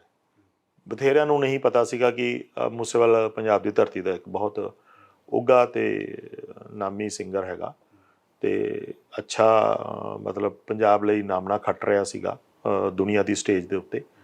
ਤੇ ਉਹਨਾਂ ਨੂੰ ਜਿਸ ਤਰ੍ਹਾਂ ਮਹਾਰਾਸ਼ਟਰ ਦੇ ਸ਼ੂਟਰ ਸੀਗੇ ਉਹਦੇ ਵਿੱਚ, ਤਾਂ ਉਹਨਾਂ ਨੂੰ ਇਸ ਬਾਰੇ ਉਹਨਾਂ ਨੂੰ ਗਲਤਫਹਿਮੀ ਵਿੱਚ ਰੱਖ ਕੇ ਹੀ ਇਹ ਕੰਮ ਬਹੁਤ ਮੰਦਭਾਗੀ ਘਟਨਾ ਕਰਵਾਈ ਗਈ ਹੈ। ਔਰ ਉਸ ਤੋਂ ਬਾਅਦ ਉਹਨਾਂ ਦੇ ਕੁਝ ਕਨਫੈਸ਼ਨ ਸੀਗੇ ਜਿਹੜੇ ਇਹ ਫੜੇ ਗਏ ਲੋਕ ਜਿਹੜੇ ਇੰਟਰੋਗੇਟ ਤੁਸੀਂ ਕੀਤੇ? ਹਾਂ, ਉਹਨਾਂ ਦੇ ਬੇਸ ਤੇ ਹੀ ਇਹ ਗੱਲ ਮੈਂ ਤੁਹਾਨੂੰ ਦੱਸ ਰਿਹਾ ਹਾਂ। ਔਰ ਲਾਰੈਂਸ ਦਾ ਕੀ ਰਵੱਈਆ ਸੀਗਾ ਮੂਸੇਵਾਲਾ ਇਸ ਪੂਰੇ ਮਾਮਲੇ ਦੇ ਵਿੱਚ? ਦੇਖੋ, ਇਹਦੇ ਵਿੱਚ ਜਿਹੜੀ ਮੈਂ ਤੁਹਾਨੂੰ ਉੱਤਰਲੀ ਸੱਤਾ 'ਤੇ ਗੱਲ ਕਰ ਸਕਦਾ ਹਾਂ ਕਿ ਇਹ ਜਿਹੜੀ ਕਿਲਿੰਗ ਹੋਈ ਹੈ, it has been the outcome of ਦੀ, ਇਹ ਜਿਹੜਾ 2 ਗੈਂਗਾਂ ਦੀ ਆਪਸ 'ਚ, ਬੰਬੀਆ ਗੈਂਗ ਤੇ ਲਾਰੈਂਸ ਬਿਸ਼ਨੋਈ ਗੈਂਗ ਦੀ ਆਪਸ ਵਿੱਚ ਜਿਹੜੀ ਲੜਾਈ ਸੀ, ਉਸ ਦਾ ਸਿੱਧੂ ਮੂਸੇਵਾਲ ਵਿਕਟਮ ਬਣਿਆ ਹੈਗਾ। ਬੇਸਿਕਲੀ ਇਹ ਦੋ ਗੈਂਗਾਂ ਦੀ ਲੜਾਈ ਸੀਗੀ ਅਤੇ ਉਸ ਦਾ ਵਰਚਸਵ ਨੂੰ ਕਾਇਮ ਕਰਨ ਲਈ ਇਸ ਵਾਰਦਾਤ ਨੂੰ ਅੰਜਾਮ ਦਿੱਤਾ ਗਿਆ ਸੀ। ਮੂਸੇਵਾਲੇ ਨੂੰ ਕਿਉਂ ਚੂਜ਼ ਕੀਤਾ ਉਹਨਾਂ ਨੇ? ਕਿਤੇ ਨਾ ਕਿਤੇ ਉਹਨਾਂ ਨੂੰ ਜਿਹੜੀ ਮੈਂ ਤੁਹਾਨੂੰ ਦੱਸਿਆ ਕਿ ਇਹ ਆਊਟਕਮ ਆਫ ਇੱਕ ਲੜੀਵਾਰ ਜਿਹੜੀ ਇਹਨਾਂ ਦੀ ਗੈਂਗ ਵਾਰ ਹੋ ਰਹੀ ਸੀਗੀ, ਉਹਦੇ ਪਿਛੋਕੜ ਦੇ ਵਿੱਚ ਜਾਈਏ ਤਾਂ ਵਿਕੂ ਮਿੱਡੂ ਖੇੜੇ ਦਾ, ਗੁਰਲਾਲ ਬਰਾੜ ਦਾ ਜਿਹੜਾ ਮਰਡਰ ਸੀਗਾ, ਜਿਹੜਾ ਇਹਨਾਂ ਨੂੰ ਇਹ ਲੱਗਦਾ ਸੀ ਕਿ ਉਹਨਾਂ ਨੇ ਕਰਵਾਇਆ ਹੈਗਾ, ਤੇ ਉਹਦੇ ਵਿੱਚ ਇੱਕ ਜਿਹੜੀਆਂ ਤਾਰਾਂ ਇੱਧਰ ਉਲਝ ਗਈਆਂ, ਤਾਂ ਉਹਦੇ ਵਿੱਚ ਕਿਤੇ ਨਾ ਕਿਤੇ ਉਸ ਦਾ ਸ਼ਿਕਾਰ ਮੂਸੇਵਾਲਾ ਜੀ ਹੋ ਗਏ। ਔਰ ਵਿੱਕੀ ਮਿੱਡੂ ਖੇੜਾ ਮਰਡਰ ਦੇ ਵਿੱਚ ਇਸ ਨੂੰ ਤੁਸੀਂ ਜਦੋਂ ਕੀਤਾ ਇੰਟਰੋਗੇਟ, ਕੁਝ ਚੀਜ਼ਾਂ ਫੜੀਆਂ ਗਈਆਂ, ਗ੍ਰਿਫਤਾਰੀਆਂ ਹੋਈਆਂ, ਕੀ ਅਸਲ ਸੱਚ ਕੀ ਨਿਕਲ ਕੇ ਸਾਹਮਣੇ ਆਉਂਦਾ ਹੈ ਇਹਦੇ ਪਿੱਛੇ ਦਾ ਕਾਰਨ, ਔਰ ਜੋ ਨਾਲ ਕਨੈਕਸ਼ਨ ਇੱਕ ਪੀਏ ਦਾ ਜੁੜਦਾ ਹੈ ਜਿਹੜਾ ਕਿ ਆਸਟ੍ਰੇਲੀਆ ਦੇ ਵਿੱਚ ਹੈ, ਉਸ ਦੀ ਕਿੰਨੀ ਸੱਚਾਈ ਹੈਗੀ? ਦੇਖੋ, ਇਹ ਚੀਜ਼ਾਂ ਤਾਂ ਇਨਵੈਸਟੀਗੇਸ਼ਨਸ ਦੀਆਂ ਹੈਗੀਆਂ, ਮਤਲਬ ਪਬਲਿਕ ਡੋਮੇਨ ਦੇ ਵਿੱਚ ਲੀਗਲ ਤੇ ਇਨਵੈਸਟੀਗੇਸ਼ਨ ਪਾਰਟ ਨਹੀਂ ਡਿਸਕਸ ਕੀਤਾ ਜਾ ਸਕਦਾ। ਬਟ ਮੈਂ ਫਿਰ ਤੁਹਾਨੂੰ ਕਹਿ ਰਿਹਾ ਕਿ ਇਹ ਸਾਰਾ ਕੁਝ ਬੰਬੀਆ ਗੈਂਗ ਤੇ ਲਾਰੈਂਸ ਬਿਸ਼ਨੋਈ ਗੈਂਗ ਦੀ ਆਪਸ 'ਚ ਗੈਂਗਵਾਰ ਹੈ, ਉਹਦਾ ਨਤੀਜਾ ਸੀ। ਬੰਬੀਹਾ ਔਰ ਲਾਰੈਂਸ, ਇਹ ਗੈਂਗ ਦੇ ਵਿੱਚ ਤਾਂ ਆਪਸ ਦੇ ਵਿੱਚ ਰਿਫਟ ਸੀਗਾ ਹੀ। ਮੂਸੇਵਾਲੇ ਦੇ ਮਰਡਰ ਤੋਂ ਬਾਅਦ ਜੱਗੂ ਭਗਵਾਨਪੁਰੀਆ ਔਰ ਲਾਰੈਂਸ ਗੈਂਗ ਦੇ ਵਿੱਚ ਕਿਉਂ ਰਿਫਟ ਪੈ ਜਾਂਦਾ ਹੈ? ਕਿਉਂ ਇੱਕ ਖੂਨੀ ਝੜਪ ਜਿਹੜੀ ਹੈਗੀ ਆ ਉਹ ਜੇਲ੍ਹ ਦੇ ਵਿੱਚ ਹੀ ਹੋ ਜਾਂਦੀ ਹੈ? ਮੈਂ ਇਹੀ ਕਹਿ ਸਕਦਾ ਹਾਂ ਤੁਹਾਨੂੰ ਕਿ ਅੱਡ ਅੱਡ ਇਹਨਾਂ ਦਾ ਜਿਹੜਾ ਮਨਸੂਬੇ ਹੁੰਦੇ ਨੇ। ਦੇਖੋ, ਮਨਸੂਬੇ ਤਾਂ ਨਾਪਾਕ ਨੇ ਇਹਨਾਂ ਦੇ ਕੋਈ ਸਾਫ਼ ਸੁਥਰੇ ਮਨਸੂਬੇ ਤਾਂ ਹੈ ਨਹੀਂ।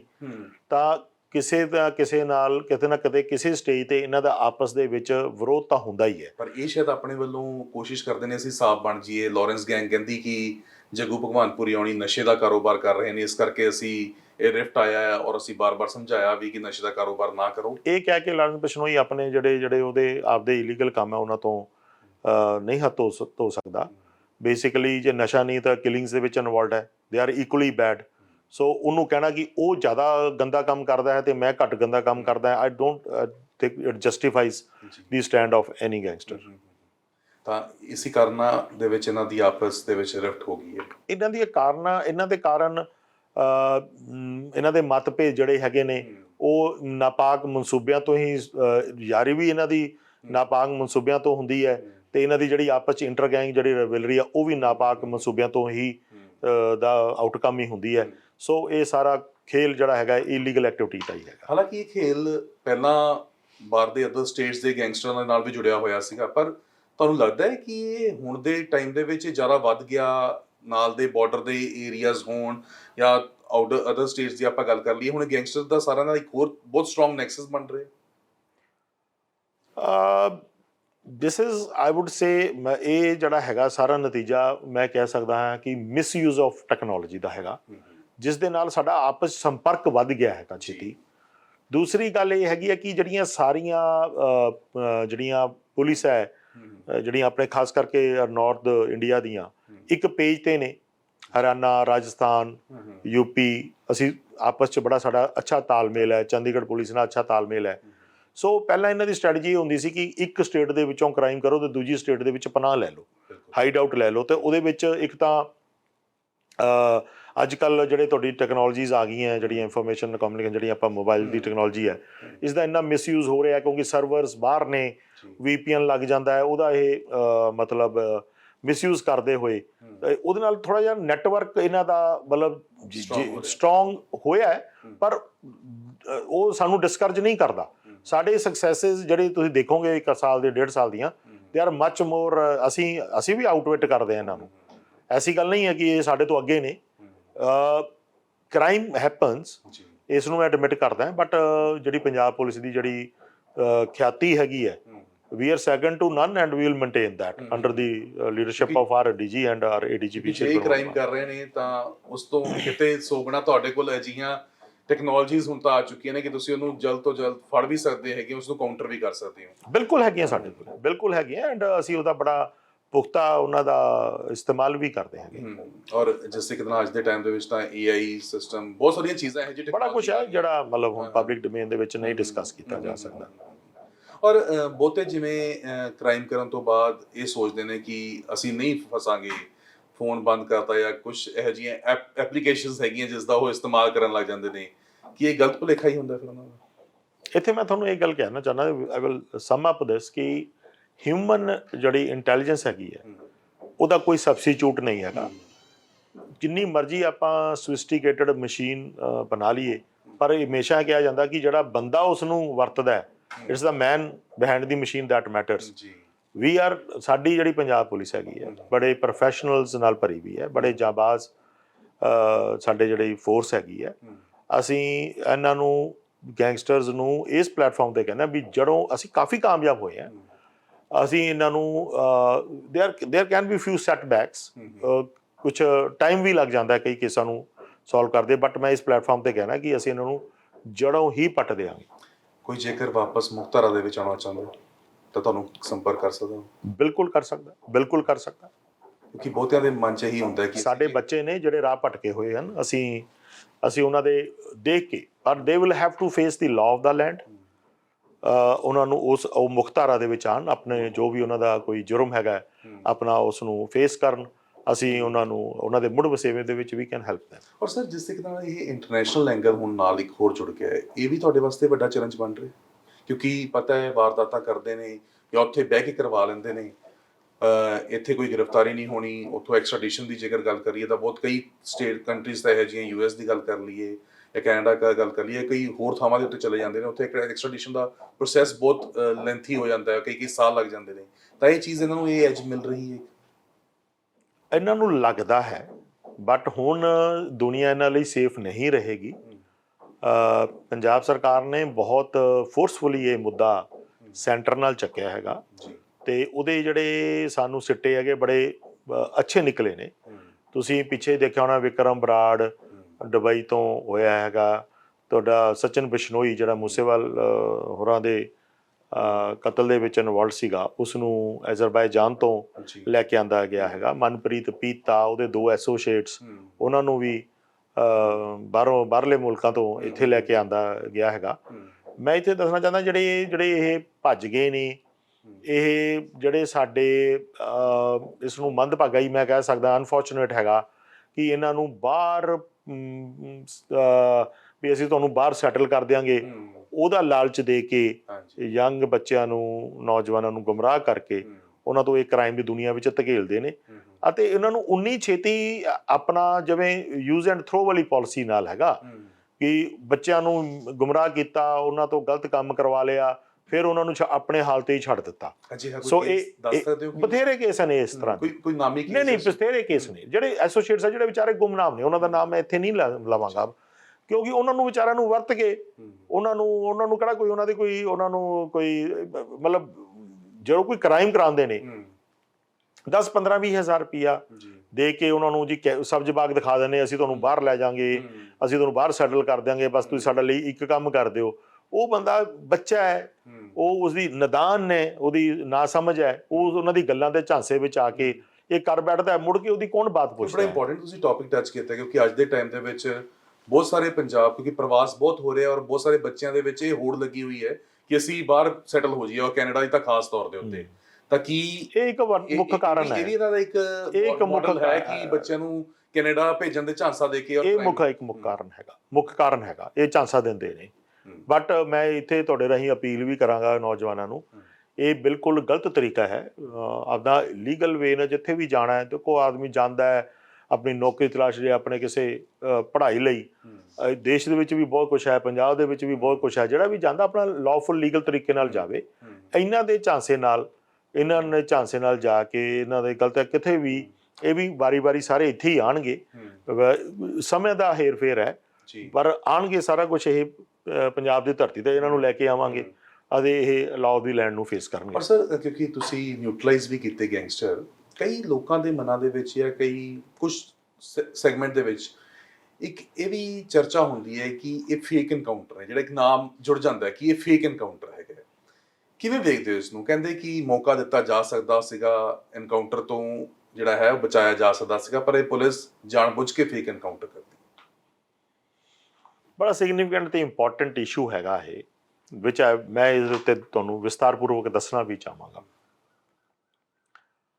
ਮੂਸੇਵਾਲਾ ਹੋਰਾਂ ਦੇ ਮਰਡਰ ਦੇ ਵਿੱਚ ਜਿਹੜੇ ਇਨਵੋਲਵ ਹੋਏ, ਜਿਹੜੇ ਭਖਨਾ ਪਿੰਡ ਦੇ ਵਿੱਚ ਇਨਕਾਊਂਟਰ ਹੋਇਆ, ਉੱਥੇ ਮੈਨੂੰ ਕਹਿਣ ਦੀ ਲੋੜ ਨਹੀਂ, ਸਾਰਾ ਮੀਡੀਆ ਗਲੇਰ ਉੱਥੇ ਦੇ ਵਿੱਚ ਉਹਦੀ ਮੀਡੀਆ ਦੀ ਇੱਕ ਤਰ੍ਹਾਂ ਦੀ ਅੱਖ ਥੱਲੇ ਇਹ ਇਨਕਾਊਂਟਰ ਚੱਲਿਆ, ਜਿਸ ਨੂੰ ਤੁਸੀਂ ਦੇਖਿਆ ਹੋਣਾ ਸਾਡੇ ਅਫਸਰ ਉਸ ਨੂੰ ਬਾਰ-ਬਾਰ ਸਰੈਂਡਰ ਕਰਨ ਲਈ ਉਹਨਾਂ ਨੂੰ ਦੋਨਾਂ ਨੂੰ ਮਨੂੰ ਤੇ ਗੁੱਸੇ ਨੂੰ ਕਹਿ ਰਹੇ ਸਨ, ਜਿਸ ਦੇ ਬਾਵਜੂਦ ਉਹਨਾਂ ਵੱਲੋਂ ਅਸਾਲਟ ਦੀ ਫਾਇਰਿੰਗ ਕੀਤੀ ਜਾ ਰਹੀ ਸੀ ਔਰ ਕਾਫੀ ਦੇਰ ਤੱਕ ਇਹ ਚੱਲਿਆ ਹੈਗਾ ਔਰ ਜਿਹੜਾ ਕਿ ਸਾਰਾ ਮੀਡੀਆ ਨੇ ਡਾਇਰੈਕਟ ਟੈਲੀਕਾਸਟ ਵੀ ਕੀਤਾ ਹੈਗਾ। ਉਹਦੇ ਵਿੱਚ ਫੇਕ ਵਾਲੀ ਗੱਲ ਆਈ ਥਿੰਕ ਮੀਡੀਆ ਹੀ ਇਸ ਦਾ ਜਵਾਬ ਦੇ ਸਕਦਾ ਹੈ ਔਰ ਜਿੱਥੋਂ ਤੱਕ ਮੇਰੀ ਜਾਣਕਾਰੀ ਹੈ ਇੱਕ ਮੀਡੀਆ ਕਰਮਚਾਰੀ ਉਹਦੇ ਵਿੱਚ ਜ਼ਖਮੀ ਵੀ ਹੋਇਆ, ਠੀਕ ਹੈ ਨਾ, ਜਿਸ ਦੇ ਤੁਸੀਂ ਆਪ ਇਸ ਗੱਲ ਦੇ ਗਵਾਹ ਹੋਵੋਗੇ। ਸੋ ਇਹਦੇ ਵਿੱਚ ਫੇਕ ਐਨਕਾਊਂਟਰ ਦੀ ਗੱਲ, ਮੈਂ ਇਸ ਗੱਲ ਨੂੰ ਸਿਰੇ ਤੋਂ ਨਕਾਰਦਾ। ਪੰਜਾਬ ਪੁਲਿਸ ਨੈਵਰ ਇੰਡਲਜਸ ਇਨ ਅਨਲਾਫੁਲ ਐਕਟੀਵਿਟੀਜ਼। ਅਸੀਂ ਐਜ਼ ਪਰ ਲਾਅ ਜੋ ਇਸ ਦੇਸ਼ ਦਾ ਕਾਇਦਾ ਕਾਨੂੰਨ ਹੈ ਉਹਦੇ ਵਿੱਚ ਰਹਿ ਕੇ ਐਕਟ ਕਰਦੇ ਹਾਂ। ਸਾਡੇ ਬੱਚੇ ਨੇ, ਸਾਡਾ ਕੋਈ ਮਕਸਦ ਇਹਨਾਂ ਨੂੰ ਨੁਕਸਾਨ ਪਹੁੰਚਾਉਣਾ ਨਹੀਂ ਹੈਗਾ। ਬਟ ਯੈਸ, ਜਦੋਂ ਕਿ ਇੱਕ ਕ੍ਰਿਮੀਨਲ ਜਦੋਂ ਪੁਲਿਸ ਪਾਰਟੀ ਤੇ ਫਾਇਰ ਕਰਦਾ ਹੈ, ਜਦੋਂ ਉਸ ਨੂੰ ਬਾਰ-ਬਾਰ ਅਸੀਂ ਉਹਨੂੰ ਆਪਣਾ ਸਰੈਂਡਰ ਕਰਨ ਲਈ ਕਹਿੰਦੇ ਹੈਗੇ ਆ ਕਿ ਤੁਸੀਂ ਘਿਰ ਚੁੱਕੇ ਹੋ, ਤੁਸੀਂ ਆਪਦਿਆਂ ਨੂੰ ਸਰੈਂਡਰ ਕਰ ਦਿਓ ਤਾਂ ਤੁਹਾਨੂੰ ਕੋਈ ਨੁਕਸਾਨ ਨਹੀਂ ਪਹੁੰਚਾਇਆ ਜਾਵੇਗਾ। ਉਸ ਦੇ ਕਰਨ ਦੇ ਬਾਵਜੂਦ, ਬਾਰ-ਬਾਰ ਕਹਿਣ ਦੇ ਬਾਵਜੂਦ ਉਹ ਆਪਣਾ ਜਿਹੜਾ ਹਮਲਾ ਜਾਰੀ ਰੱਖਦੇ ਨੇ, ਆਪਣੀ ਫਾਇਰਿੰਗ ਜਾਰੀ ਰੱਖਦੇ ਨੇ, ਪੁਲਿਸ ਉੱਤੇ ਫਾਇਰਿੰਗ ਕਰਦੇ ਨੇ ਅਨਪ੍ਰੋਵੋਕਡ। ਉਹਦੇ ਵਿੱਚ ਜਿਹੜਾ ਜਾਨ ਮਾਲੀ ਪਬਲਿਕ ਦੀ ਵੀ ਉਹਦੇ ਵਿੱਚ ਜਿਹੜੀ ਗੋਲੀ ਚੱਲਦੀ ਉਹਦੇ ਤਾਂ ਨਾਮ ਤੱਕ ਲਿਖਿਆ ਨਹੀਂ ਕਿਸੇ ਦਾ, ਉਹਦੇ ਵਿੱਚ ਆਮ ਪਬਲਿਕ ਵੀ ਉਸ ਚਪੇਟ ਵਿੱਚ ਆ ਸਕਦੀ ਹੈ।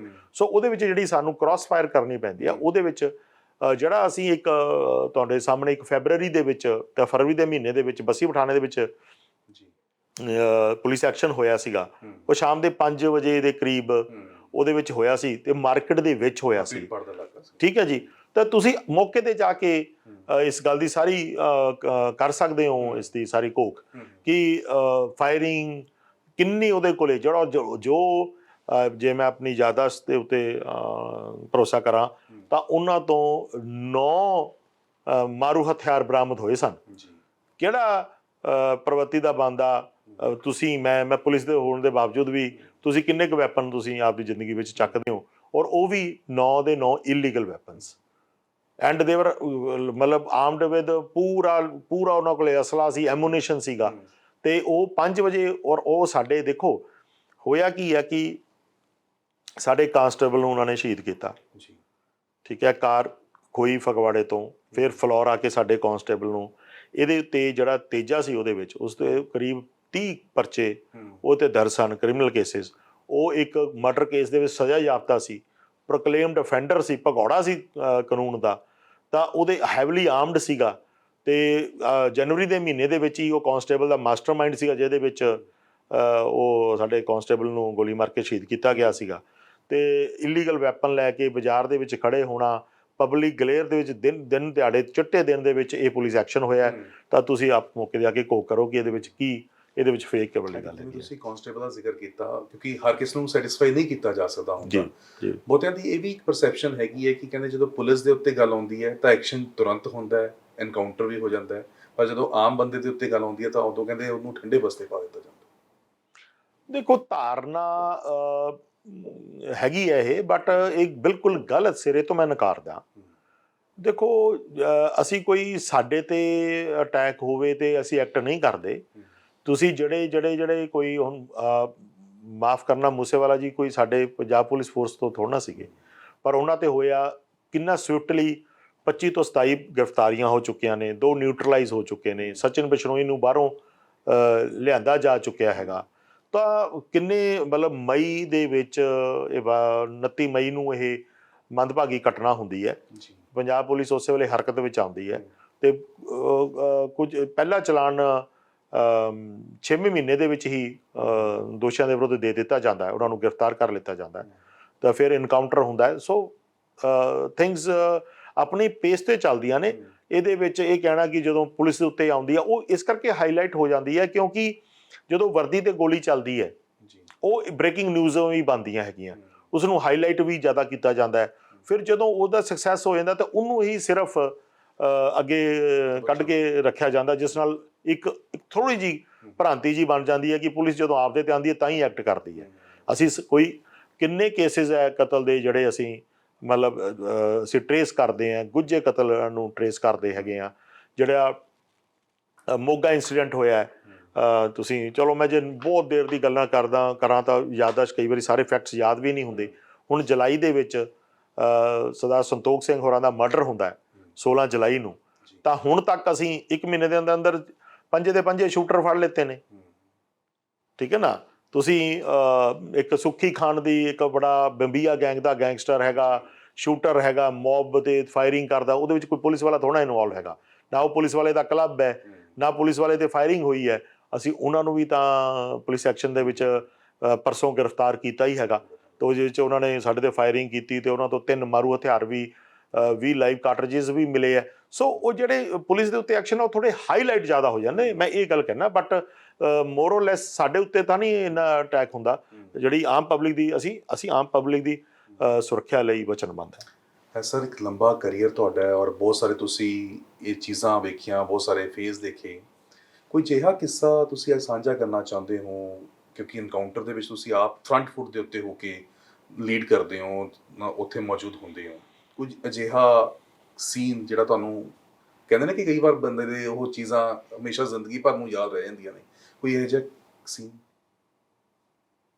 ਇੱਥੇ ਤਾਂ ਮੈਂ ਤਾਂ ਇਹੀ ਕਹਿ ਰਿਹਾ ਕਿ ਸਾਡੇ ਜਿਹੜੇ ਫੋਰਸ ਆ ਉਹਦੀ ਜਾਂਬਾਜ਼ੀ ਦੀ ਗੱਲ ਹੀ ਕਰਦਾ ਕਿ ਕਿਉਂਕਿ ਭਾਵੇਂ ਬੁਲਟ ਪ੍ਰੂਫ ਜੈਕਟਸ ਵੀ ਜਿੰਨੀਆਂ ਮਰਜ਼ੀ ਪਾਈਆਂ ਹੋਣ ਤਾਂ 100% ਉਹ ਸਿਕਿਉਰ ਤਾਂ ਨਹੀਂ ਹੁੰਦੀਆਂ। ਬੁਲਟ ਪ੍ਰੂਫ ਜੈਕਟਸ ਦਾ ਕਈ ਵਾਰੀ ਸਮਾਂ ਵੀ ਨਹੀਂ ਮਿਲਦਾ, ਮੌਕਾ ਵੀ ਨਹੀਂ ਹੁੰਦਾ। ਸਾਡੇ ਇਹਦੇ ਵਿੱਚ ਮਤਲਬ ਅੰਕਿਤ ਭਾਦੂ ਦਾ ਇੱਕ ਇੰਸੀਡੈਂਟ ਸੁਣਾਉਣਾ ਹੈਗਾ, ਜਿਹਦੇ ਵਿੱਚ ਉਹ ਅੰਕਿਤ ਨੇ ਜਿਹੜਾ ਹੈਗਾ 2 ਛੋਟੀਆਂ ਬੱਚੀਆਂ ਨੂੰ ਹੌਸਟੇਜ ਲੈ ਲਿੱਤਾ ਸੀਗਾ, ਅਤੇ ਸਾਡੇ ਲਈ ਬੜੀ ਵੱਡੀ ਦੁਵਿਧਾ ਸੀ ਜੇ ਅਸੀਂ ਮਤਲਬ ਉਹ ਫਾਇਰਿੰਗ ਕਰ ਰਿਹਾ ਹੈ, ਉਹਨੂੰ ਹੋਸਟੇਜ ਲੈ ਕੇ ਧਮਕਾ ਰਿਹਾ ਕਿ ਜੇ ਤੁਸੀਂ ਆਏ ਤਾਂ ਮੈਂ ਬੱਚਿਆਂ ਨੂੰ ਮਾਰ ਦਾਂਗਾ। ਤਾਂ ਉਹ ਜਿਹੜੇ ਛਣ ਹੁੰਦੇ ਨੇ, ਉਹ ਪਲ ਹੁੰਦੇ ਨੇ, ਉਸ ਤੁਸੀਂ ਸਾਰੀ ਉਮਰ ਨਹੀਂ ਭੁੱਲ ਸਕਦੇ, ਕਿਉਂਕਿ ਤੁਹਾਡੀ ਜਿਹੜੀ ਫਸਟ ਪ੍ਰਾਇਰਟੀ ਹੁੰਦੀ ਹੈ ਉਹ safety of the life of the people ਹੁੰਦੀ ਹੈ। ਤਾਂ ਤੁਸੀਂ ਪਬਲਿਕ ਦੀ ਜਿਹੜੀ ਸਾਡੀ ਆਮ ਜਿਹੜੀ ਜਨਤਾ ਹੈਗੀ ਹੈ, ਅਤੇ ਉਹ ਮਾਸੂਮ ਬੱਚੀਆਂ ਸਨ, ਉਹ ਰੌਂਗਟੇ ਖੜਨ ਕਰਨ ਵਾਲੀ ਅੱਜ ਤੱਕ ਅਸੀਂ ਨਹੀਂ ਉਸ ਗੱਲ ਨੂੰ ਭੁੱਲਦੇ। ਫਿਰ ਜਦੋਂ ਸਾਡੇ ਜਾਂਬਾਜ਼ ਇਸ ਐਕਸ਼ਨ ਦੇ ਵਿੱਚ ਹਿੱਸਾ ਲੈਂਦੇ ਨੇ, ਉਹਨਾਂ 'ਤੇ ਗੋਲੀ ਵੱਜਦੀ ਹੈ। ਜਿਵੇਂ ਸਾਡੇ ਪਿਛਲੇ ਸਾਲ ਦਸੰਬਰ ਦੇ ਵਿੱਚ ਅਤੇ ਜਨਵਰੀ ਦੇ ਵਿੱਚ 2 ਕਾਂਸਟੇਬਲ ਸ਼ਹੀਦ ਹੋਏ ਨੇ, ਉਹ ਲਾਈਨ ਆਫ ਡਿਊਟੀ ਦੇ ਵਿੱਚ ਆਪਣੀ ਡਿਊਟੀ ਨੂੰ ਅੰਜਾਮ ਹੀ ਦੇ ਰਹੇ ਸੀਗੇ। ਤਾਂ ਉਹ ਗੱਲਾਂ ਤੁਹਾਡੇ ਜ਼ਿਹਨ ਵਿੱਚ ਹਮੇਸ਼ਾ ਰਹਿੰਦੀਆਂ ਨੇ। ਔਰ ਇਸ ਦੇ ਨਾਲ ਜਿਸ ਤਰੀਕੇ ਦੇ ਨਾਲ ਇਸ ਵੇਲੇ ਐਟ ਪ੍ਰੈਜ਼ੈਂਟ ਸਿਚੁਏਸ਼ਨ ਹੈਗੀ ਹੈ, ਬਹੁਤ ਸਾਰੇ ਤਾਂ ਅਰੈਸਟ ਕਰ ਲਿੱਤੇ ਨੇ, ਕੀ ਪੰਜਾਬ ਦੇ ਵਿੱਚ ਕੋਈ ਅਜਿਹੇ ਗੈਂਗਸਟਰ ਹੁਣ ਹੈ ਜਿਨ੍ਹਾਂ ਦੇ ਉੱਤੇ ਅਜੇ ਵੀ ਸ਼ਿਕੰਜਾ ਕੱਸਣਾ ਔਰ ਉਹ ਅਜੇ ਪੁਲਿਸ ਦੀ ਗ੍ਰਿਫਤ ਤੋਂ ਜਿਸ ਤਰੀਕੇ ਨਾਲ ਬਾਹਰ ਚੱਲ ਰਹੇ ਨੇ? ਹਾਂ, ਵੀ ਹੈਵ ਸ਼ਾਰਟਲਿਸਟਡ। ਸਾਡੇ ਕੋਲੇ ਅਸੀਂ ਇਹਨਾਂ ਦੀ ਅਸੀਂ ਆਪਦੀ ਇੱਕ ਸੂਚੀ ਬਣਾ ਕੇ ਰੱਖਦੇ ਹਾਂ ਇਹਨਾਂ ਦੀ। ਸਾਡੇ ਕੋਲ ਇੱਕ ਆਪਦੀ ਲਿਸਟ ਹੈਗੀ ਹੈ ਜਿਨ੍ਹਾਂ ਉੱਤੇ ਅਸੀਂ ਵਰਕ ਕਰਦੇ ਹਾਂ, ਜਿਹੜੇ ਬੰਦੇ ਸਾਨੂੰ ਜਿਹੜੇ ਇਹ ਗੈਂਗਸਟਰਿਜ਼ਮ ਦੇ ਵਿੱਚ ਗੈਂਗਾਂ ਨੂੰ ਜਾਂ ਉਹਨਾਂ ਨੂੰ ਹੈੱਡ ਕਰਦੇ ਨੇ, ਬਾਹਰੋਂ ਆਪਰੇਟ ਕਰਦੇ ਪਏ ਨੇ, ਜੇਲ੍ਹਾਂ 'ਚ ਆਪਰੇਟ ਕਰਦੇ ਨੇ, ਅਸੀਂ ਪੈਣੀ ਨਜ਼ਰ ਰੱਖਦੇ ਹਾਂ ਉਹਨਾਂ ਦੇ ਨੈਕਸਸ ਨੂੰ ਤੋੜਦੇ ਹਾਂ। ਤਾਂ ਮੈਂ ਤੁਹਾਨੂੰ ਫਿਰ ਇਸ ਦੌਰਾਨ ਅਸੀਂ ਵਚਨਬੱਧ ਹਾਂ ਇਸ ਜਿਹੜੇ ਇਹਨਾਂ ਦੇ ਨਾਪਾਕ ਜਿਹੜੇ ਇਰਾਦੇ ਆ ਇਹਨਾਂ ਨੂੰ ਬਿਲਕੁਲ ਫੇਲ ਕਰਾਂਗੇ, ਅਤੇ ਗੈਂਗਸਟਰਿਜ਼ਮ ਨੂੰ ਪੰਜਾਬ ਦੇ ਵਿੱਚੋਂ ਜੜ੍ਹ ਤੋਂ ਪੱਟ ਵਿੱਚ ਅਸੀਂ ਅਗਰਸਰ ਹੈਗੇ ਹਾਂ। ਔਰ ਗੋਲਡੀ ਬਰਾੜ ਦੇ ਉੱਤੇ ਵੀ ਸਰਵੇਲੈਂਸ ਹੈ? ਗੋਲਡੀ ਬਰਾੜ ਨਾਲ ਜੋ ਵੀ 2 ਕੰਟਰੀਆਂ ਦਾ ਆਪਸ ਵਿੱਚ ਹੈਗਾ, ਮੈਂ ਇੰਨਾ ਹੀ ਤੁਹਾਨੂੰ ਬਿਆਨ ਕਰ ਸਕਦਾ ਦੈਟ ਪ੍ਰੋਸੈਸ ਇਜ਼ ਔਨ। ਉਹ ਕਾਰਵਾਈਆਂ ਚੱਲ ਰਹੀਆਂ ਨੇ, ਸਮਾਂ ਲੱਗਦਾ ਹੈ, ਹਰ ਕੰਟਰੀ ਦਾ ਆਪਣਾ ਇੱਕ ਕਾਨੂੰਨ ਹੁੰਦਾ ਹੈ, ਹਰ ਪ੍ਰਕਿਰਿਆ ਹੈ ਜਿਹੜੀ ਸਮਾਂ ਲੈ ਜਾਂਦੀ ਹੈ, ਅਤੇ ਉਹ 2 ਕੰਟਰੀਆਂ ਆਪਸ ਵਿੱਚ ਲੱਗੀਆਂ ਹੋਈਆਂ ਨੇ। ਤਾਂ ਇਸ ਦੇ ਜਿਹੜੇ ਸਿੱਟੇ ਆ ਮੇਰੀ ਨਜ਼ਰ ਦੇ ਵਿੱਚ ਤਾਂ ਠੀਕ ਹੀ ਨਿਕਲਣਗੇ। ਮੂਸੇਵਾਲੇ ਦੇ ਫਾਦਰ ਨੇ ਵੀ ਕਿਹਾ ਨਾ ਕਿ ਕੁਝ ਹੋਪ ਉਹਨਾਂ ਨੂੰ ਹੁਣ ਨਜ਼ਰ ਆਉਣ ਲੱਗੀ ਹੈ, ਕਿਉਂਕਿ ਪਹਿਲਾਂ ਕੇਸਿਸ ਹੀ ਨਹੀਂ ਹੋ ਰਹੇ ਸੀਗੇ, ਟ੍ਰਾਇਲ ਕੇਸ ਹੀ ਨਹੀਂ ਚੱਲ ਰਿਹਾ ਸੀਗਾ। ਸਚਿਨ ਵੀ ਜਿਵੇਂ ਲੈ ਕੇ ਆਏ ਆ ਬਿਸ਼ਨੋਈ ਨੂੰ, ਤਾਂ ਉਹ ਕਹਿੰਦੇ ਹੋਪ ਜ਼ਰੂਰ ਮੈਨੂੰ ਲੱਗੀ ਹੈ ਹੁਣ। ਬਿਲਕੁਲ, ਅਸੀਂ ਹਰ ਕੇਸ ਦੇ ਵਿੱਚ ਇਸ ਵਿੱਚ ਅਸੀਂ ਇਸ ਨੂੰ ਤਨਦੇਹੀ ਨਾਲ ਕੇਸ ਨੂੰ ਲੌਜੀਕਲ ਐਂਡ 'ਤੇ ਲੈ ਕੇ ਜਾਂਦੇ ਹਾਂ, ਅਤੇ ਸਾਨੂੰ ਉਮੀਦ ਹੈ ਕਿ ਜਿਹੜੇ ਆ ਬਾਹਰ ਜਿਹੜੇ ਇਹ ਸਾਡੇ ਦੇਸ਼ ਵਿਰੋਧੀ ਜਿਹੜੇ ਇਹ ਅਨਸਰ ਹੈ, ਉਹ ਜਿਹੜੇ ਅਸੀਂ ਇਹਨਾਂ ਨੂੰ ਬੜੀ ਛੇਤੀ ਇਸ ਦੇਸ਼ ਦੇ ਕਾਨੂੰਨ ਦੇ ਸਾਹਮਣੇ ਪੇਸ਼ ਕਰਾਂਗੇ। ਔਰ ਲਾਅ ਐਂਡ ਆਰਡਰ ਦੇ ਉੱਤੇ ਵੀ ਸਵਾਲ ਕਈ ਵਾਰ ਆ ਜਾਂਦੇ ਨੇ, ਕਿਉਂਕਿ ਪਿਛਲੇ ਕੁਝ ਮਹੀਨਿਆਂ ਦੀ ਆਪਾਂ ਗੱਲ ਕਰ ਲਈਏ, ਬਹੁਤ ਸਾਰੀਆਂ ਅਜਿਹੀਆਂ ਵਾਰਦਾਤਾਂ ਹੋ ਰਹੀਆਂ ਨੇ, ਕਿਤੇ ਮਰਡਰ ਹੋ ਗਿਆ, ਕਿਤੇ ਐਕਸਟੋਰਸ਼ਨ ਦੀ ਗੱਲ ਹੋ ਗਈ, ਇਹ ਇਸੀ ਟਾਈਮ ਦੇ ਵਿੱਚ ਤੁਹਾਨੂੰ ਲੱਗਦਾ ਕਿ ਜ਼ਿਆਦਾ ਹੋ ਰਿਹਾ ਹੈ ਜਾਂ ਪਹਿਲਾਂ ਵੀ ਚੱਲਦਾ ਸੀਗਾ, ਹੁਣ ਸੋਸ਼ਲ ਮੀਡੀਆ ਦਾ ਯੁੱਗ ਹੈ ਤਾਂ ਇਸ ਨੂੰ ਜ਼ਿਆਦਾ ਹਾਈਲਾਈਟ ਜਿਹੜਾ ਹੈ ਚੀਜ਼ਾਂ ਹੋ ਰਹੀਆਂ ਨੇ ਹੁਣ? ਇਹ ਵੀ ਇੱਕ ਕਾਰਨ ਹੈਗਾ ਕਿ ਸੋਸ਼ਲ ਮੀਡੀਆ ਦਾ ਜ਼ਮਾਨਾ ਹੈਗਾ। ਜਿਹੜੀ ਖਬਰ ਹੈ ਉਹ ਅੱਗ ਦੀ ਤਰ੍ਹਾਂ ਫੈਲਦੀ ਹੈ, ਬਟ ਇਹ ਕਹਿ ਕੇ ਮੈਂ ਅਸੀਂ ਆਪਣੀ ਡਿਊਟੀ ਤੋਂ ਮੁਨਕਰ ਨਹੀਂ ਹੈਗੇ। ਕ੍ਰਾਈਮ ਹੁੰਦਾ ਰਿਹਾ ਹੈ, ਕ੍ਰਾਈਮ ਹੁੰਦਾ ਰਹੇਗਾ, ਫੋਰਸਾਂ ਨੂੰ ਇਸੇ ਕਰਕੇ ਹੀ ਬਣਾਇਆ ਜਾਂਦਾ ਹੈ। ਬਟ ਬਾਏ ਐਂਡ ਲਾਰਜ ਮੈਂ ਇਹ ਗੱਲ ਕਹਿ ਸਕਦਾ ਕਿ ਜਿਹੜਾ ਪੰਜਾਬ ਸੂਬਾ ਹੈ ਇਸ ਦੇਸ਼ ਦੇ ਵਿੱਚ ਮੋਹਰੀ ਹੈ ਅਮਨ ਕਾਨੂੰਨ ਦੀ ਜਿਹੜੀ ਹੈਗੀ ਸਥਿਤੀ ਦੇ ਵਿੱਚ। ਬੰਬੀਹਾ ਗੈਂਗ ਦੇ ਵੀ ਜਿਹੜੇ ਮੈਂਬਰ ਨੇ ਕੀ ਉਹ ਕੁਝ ਕਨਫੈਸ ਕਰਦੇ ਨੇ ਕਿ ਅਸੀਂ ਮੁੱਖ ਧਾਰਾ ਦੇ ਵਿੱਚ ਆਉਣਾ ਚਾਹੁੰਦੇ ਹਾਂ? ਲਾਰੈਂਸ ਬਿਸ਼ਨੋਈ ਗੈਂਗ ਦੇ ਕੁਝ ਮੈਂਬਰ ਕਨਫੈਸ ਕਰਦੇ ਹੋਣ, ਕੋਈ ਵੀ ਮੇਨ ਜਿਹੜੀ ਗੈਂਗਸ ਹੈਗੀਆਂ ਨੇ ਇਹਨਾਂ ਦੇ ਵਿੱਚ ਕੁਝ ਹੈ ਜੀ? ਇਹ ਪ੍ਰਕਿਰਿਆ ਚੱਲਦੀ ਰਹਿੰਦੀ ਹੈ, ਪਬਲਿਕ ਡੋਮੇਨ ਦੇ ਵਿੱਚ ਨਾ ਹੀ ਡਿਸਕਸ ਕਰੀ ਤਾਂ ਜ਼ਿਆਦਾ ਅੱਛਾ ਹੈ। ਸਰ ਬਹੁਤ ਚੰਗਾ ਲੱਗਿਆ ਤੁਹਾਨੂੰ ਮਿਲ ਕੇ, ਔਰ ਬੜਾ ਮਾਣ ਮਹਿਸੂਸ ਹੁੰਦਾ ਹੈ ਜਦੋਂ ਤੁਸੀਂ ਫਰੰਟ ਫੁੱਟ ਦੇ ਉੱਤੇ ਆਪਣੀ ਟੀਮ ਦੇ ਨਾਲ ਇਸ ਤਰੀਕੇ ਨਾਲ ਕੰਮ ਕਰਦੇ ਹੋ, ਔਰ ਪੰਜਾਬ ਵਾਸਤੇ ਖਾਸ ਤੌਰ 'ਤੇ ਤੁਸੀਂ ਉਹਨਾਂ ਦੇ ਲੋਕਾਂ ਦੇ ਵਾਸਤੇ ਅੱਗੇ ਆਉਂਦੇ ਹੋ। ਧੰਨਵਾਦ ਸਰ। ਧੰਨਵਾਦ ਜੀ ਤੁਹਾਡਾ, ਬਹੁਤ ਬਹੁਤ ਸ਼ੁਕਰੀਆ ਤੁਹਾਡਾ।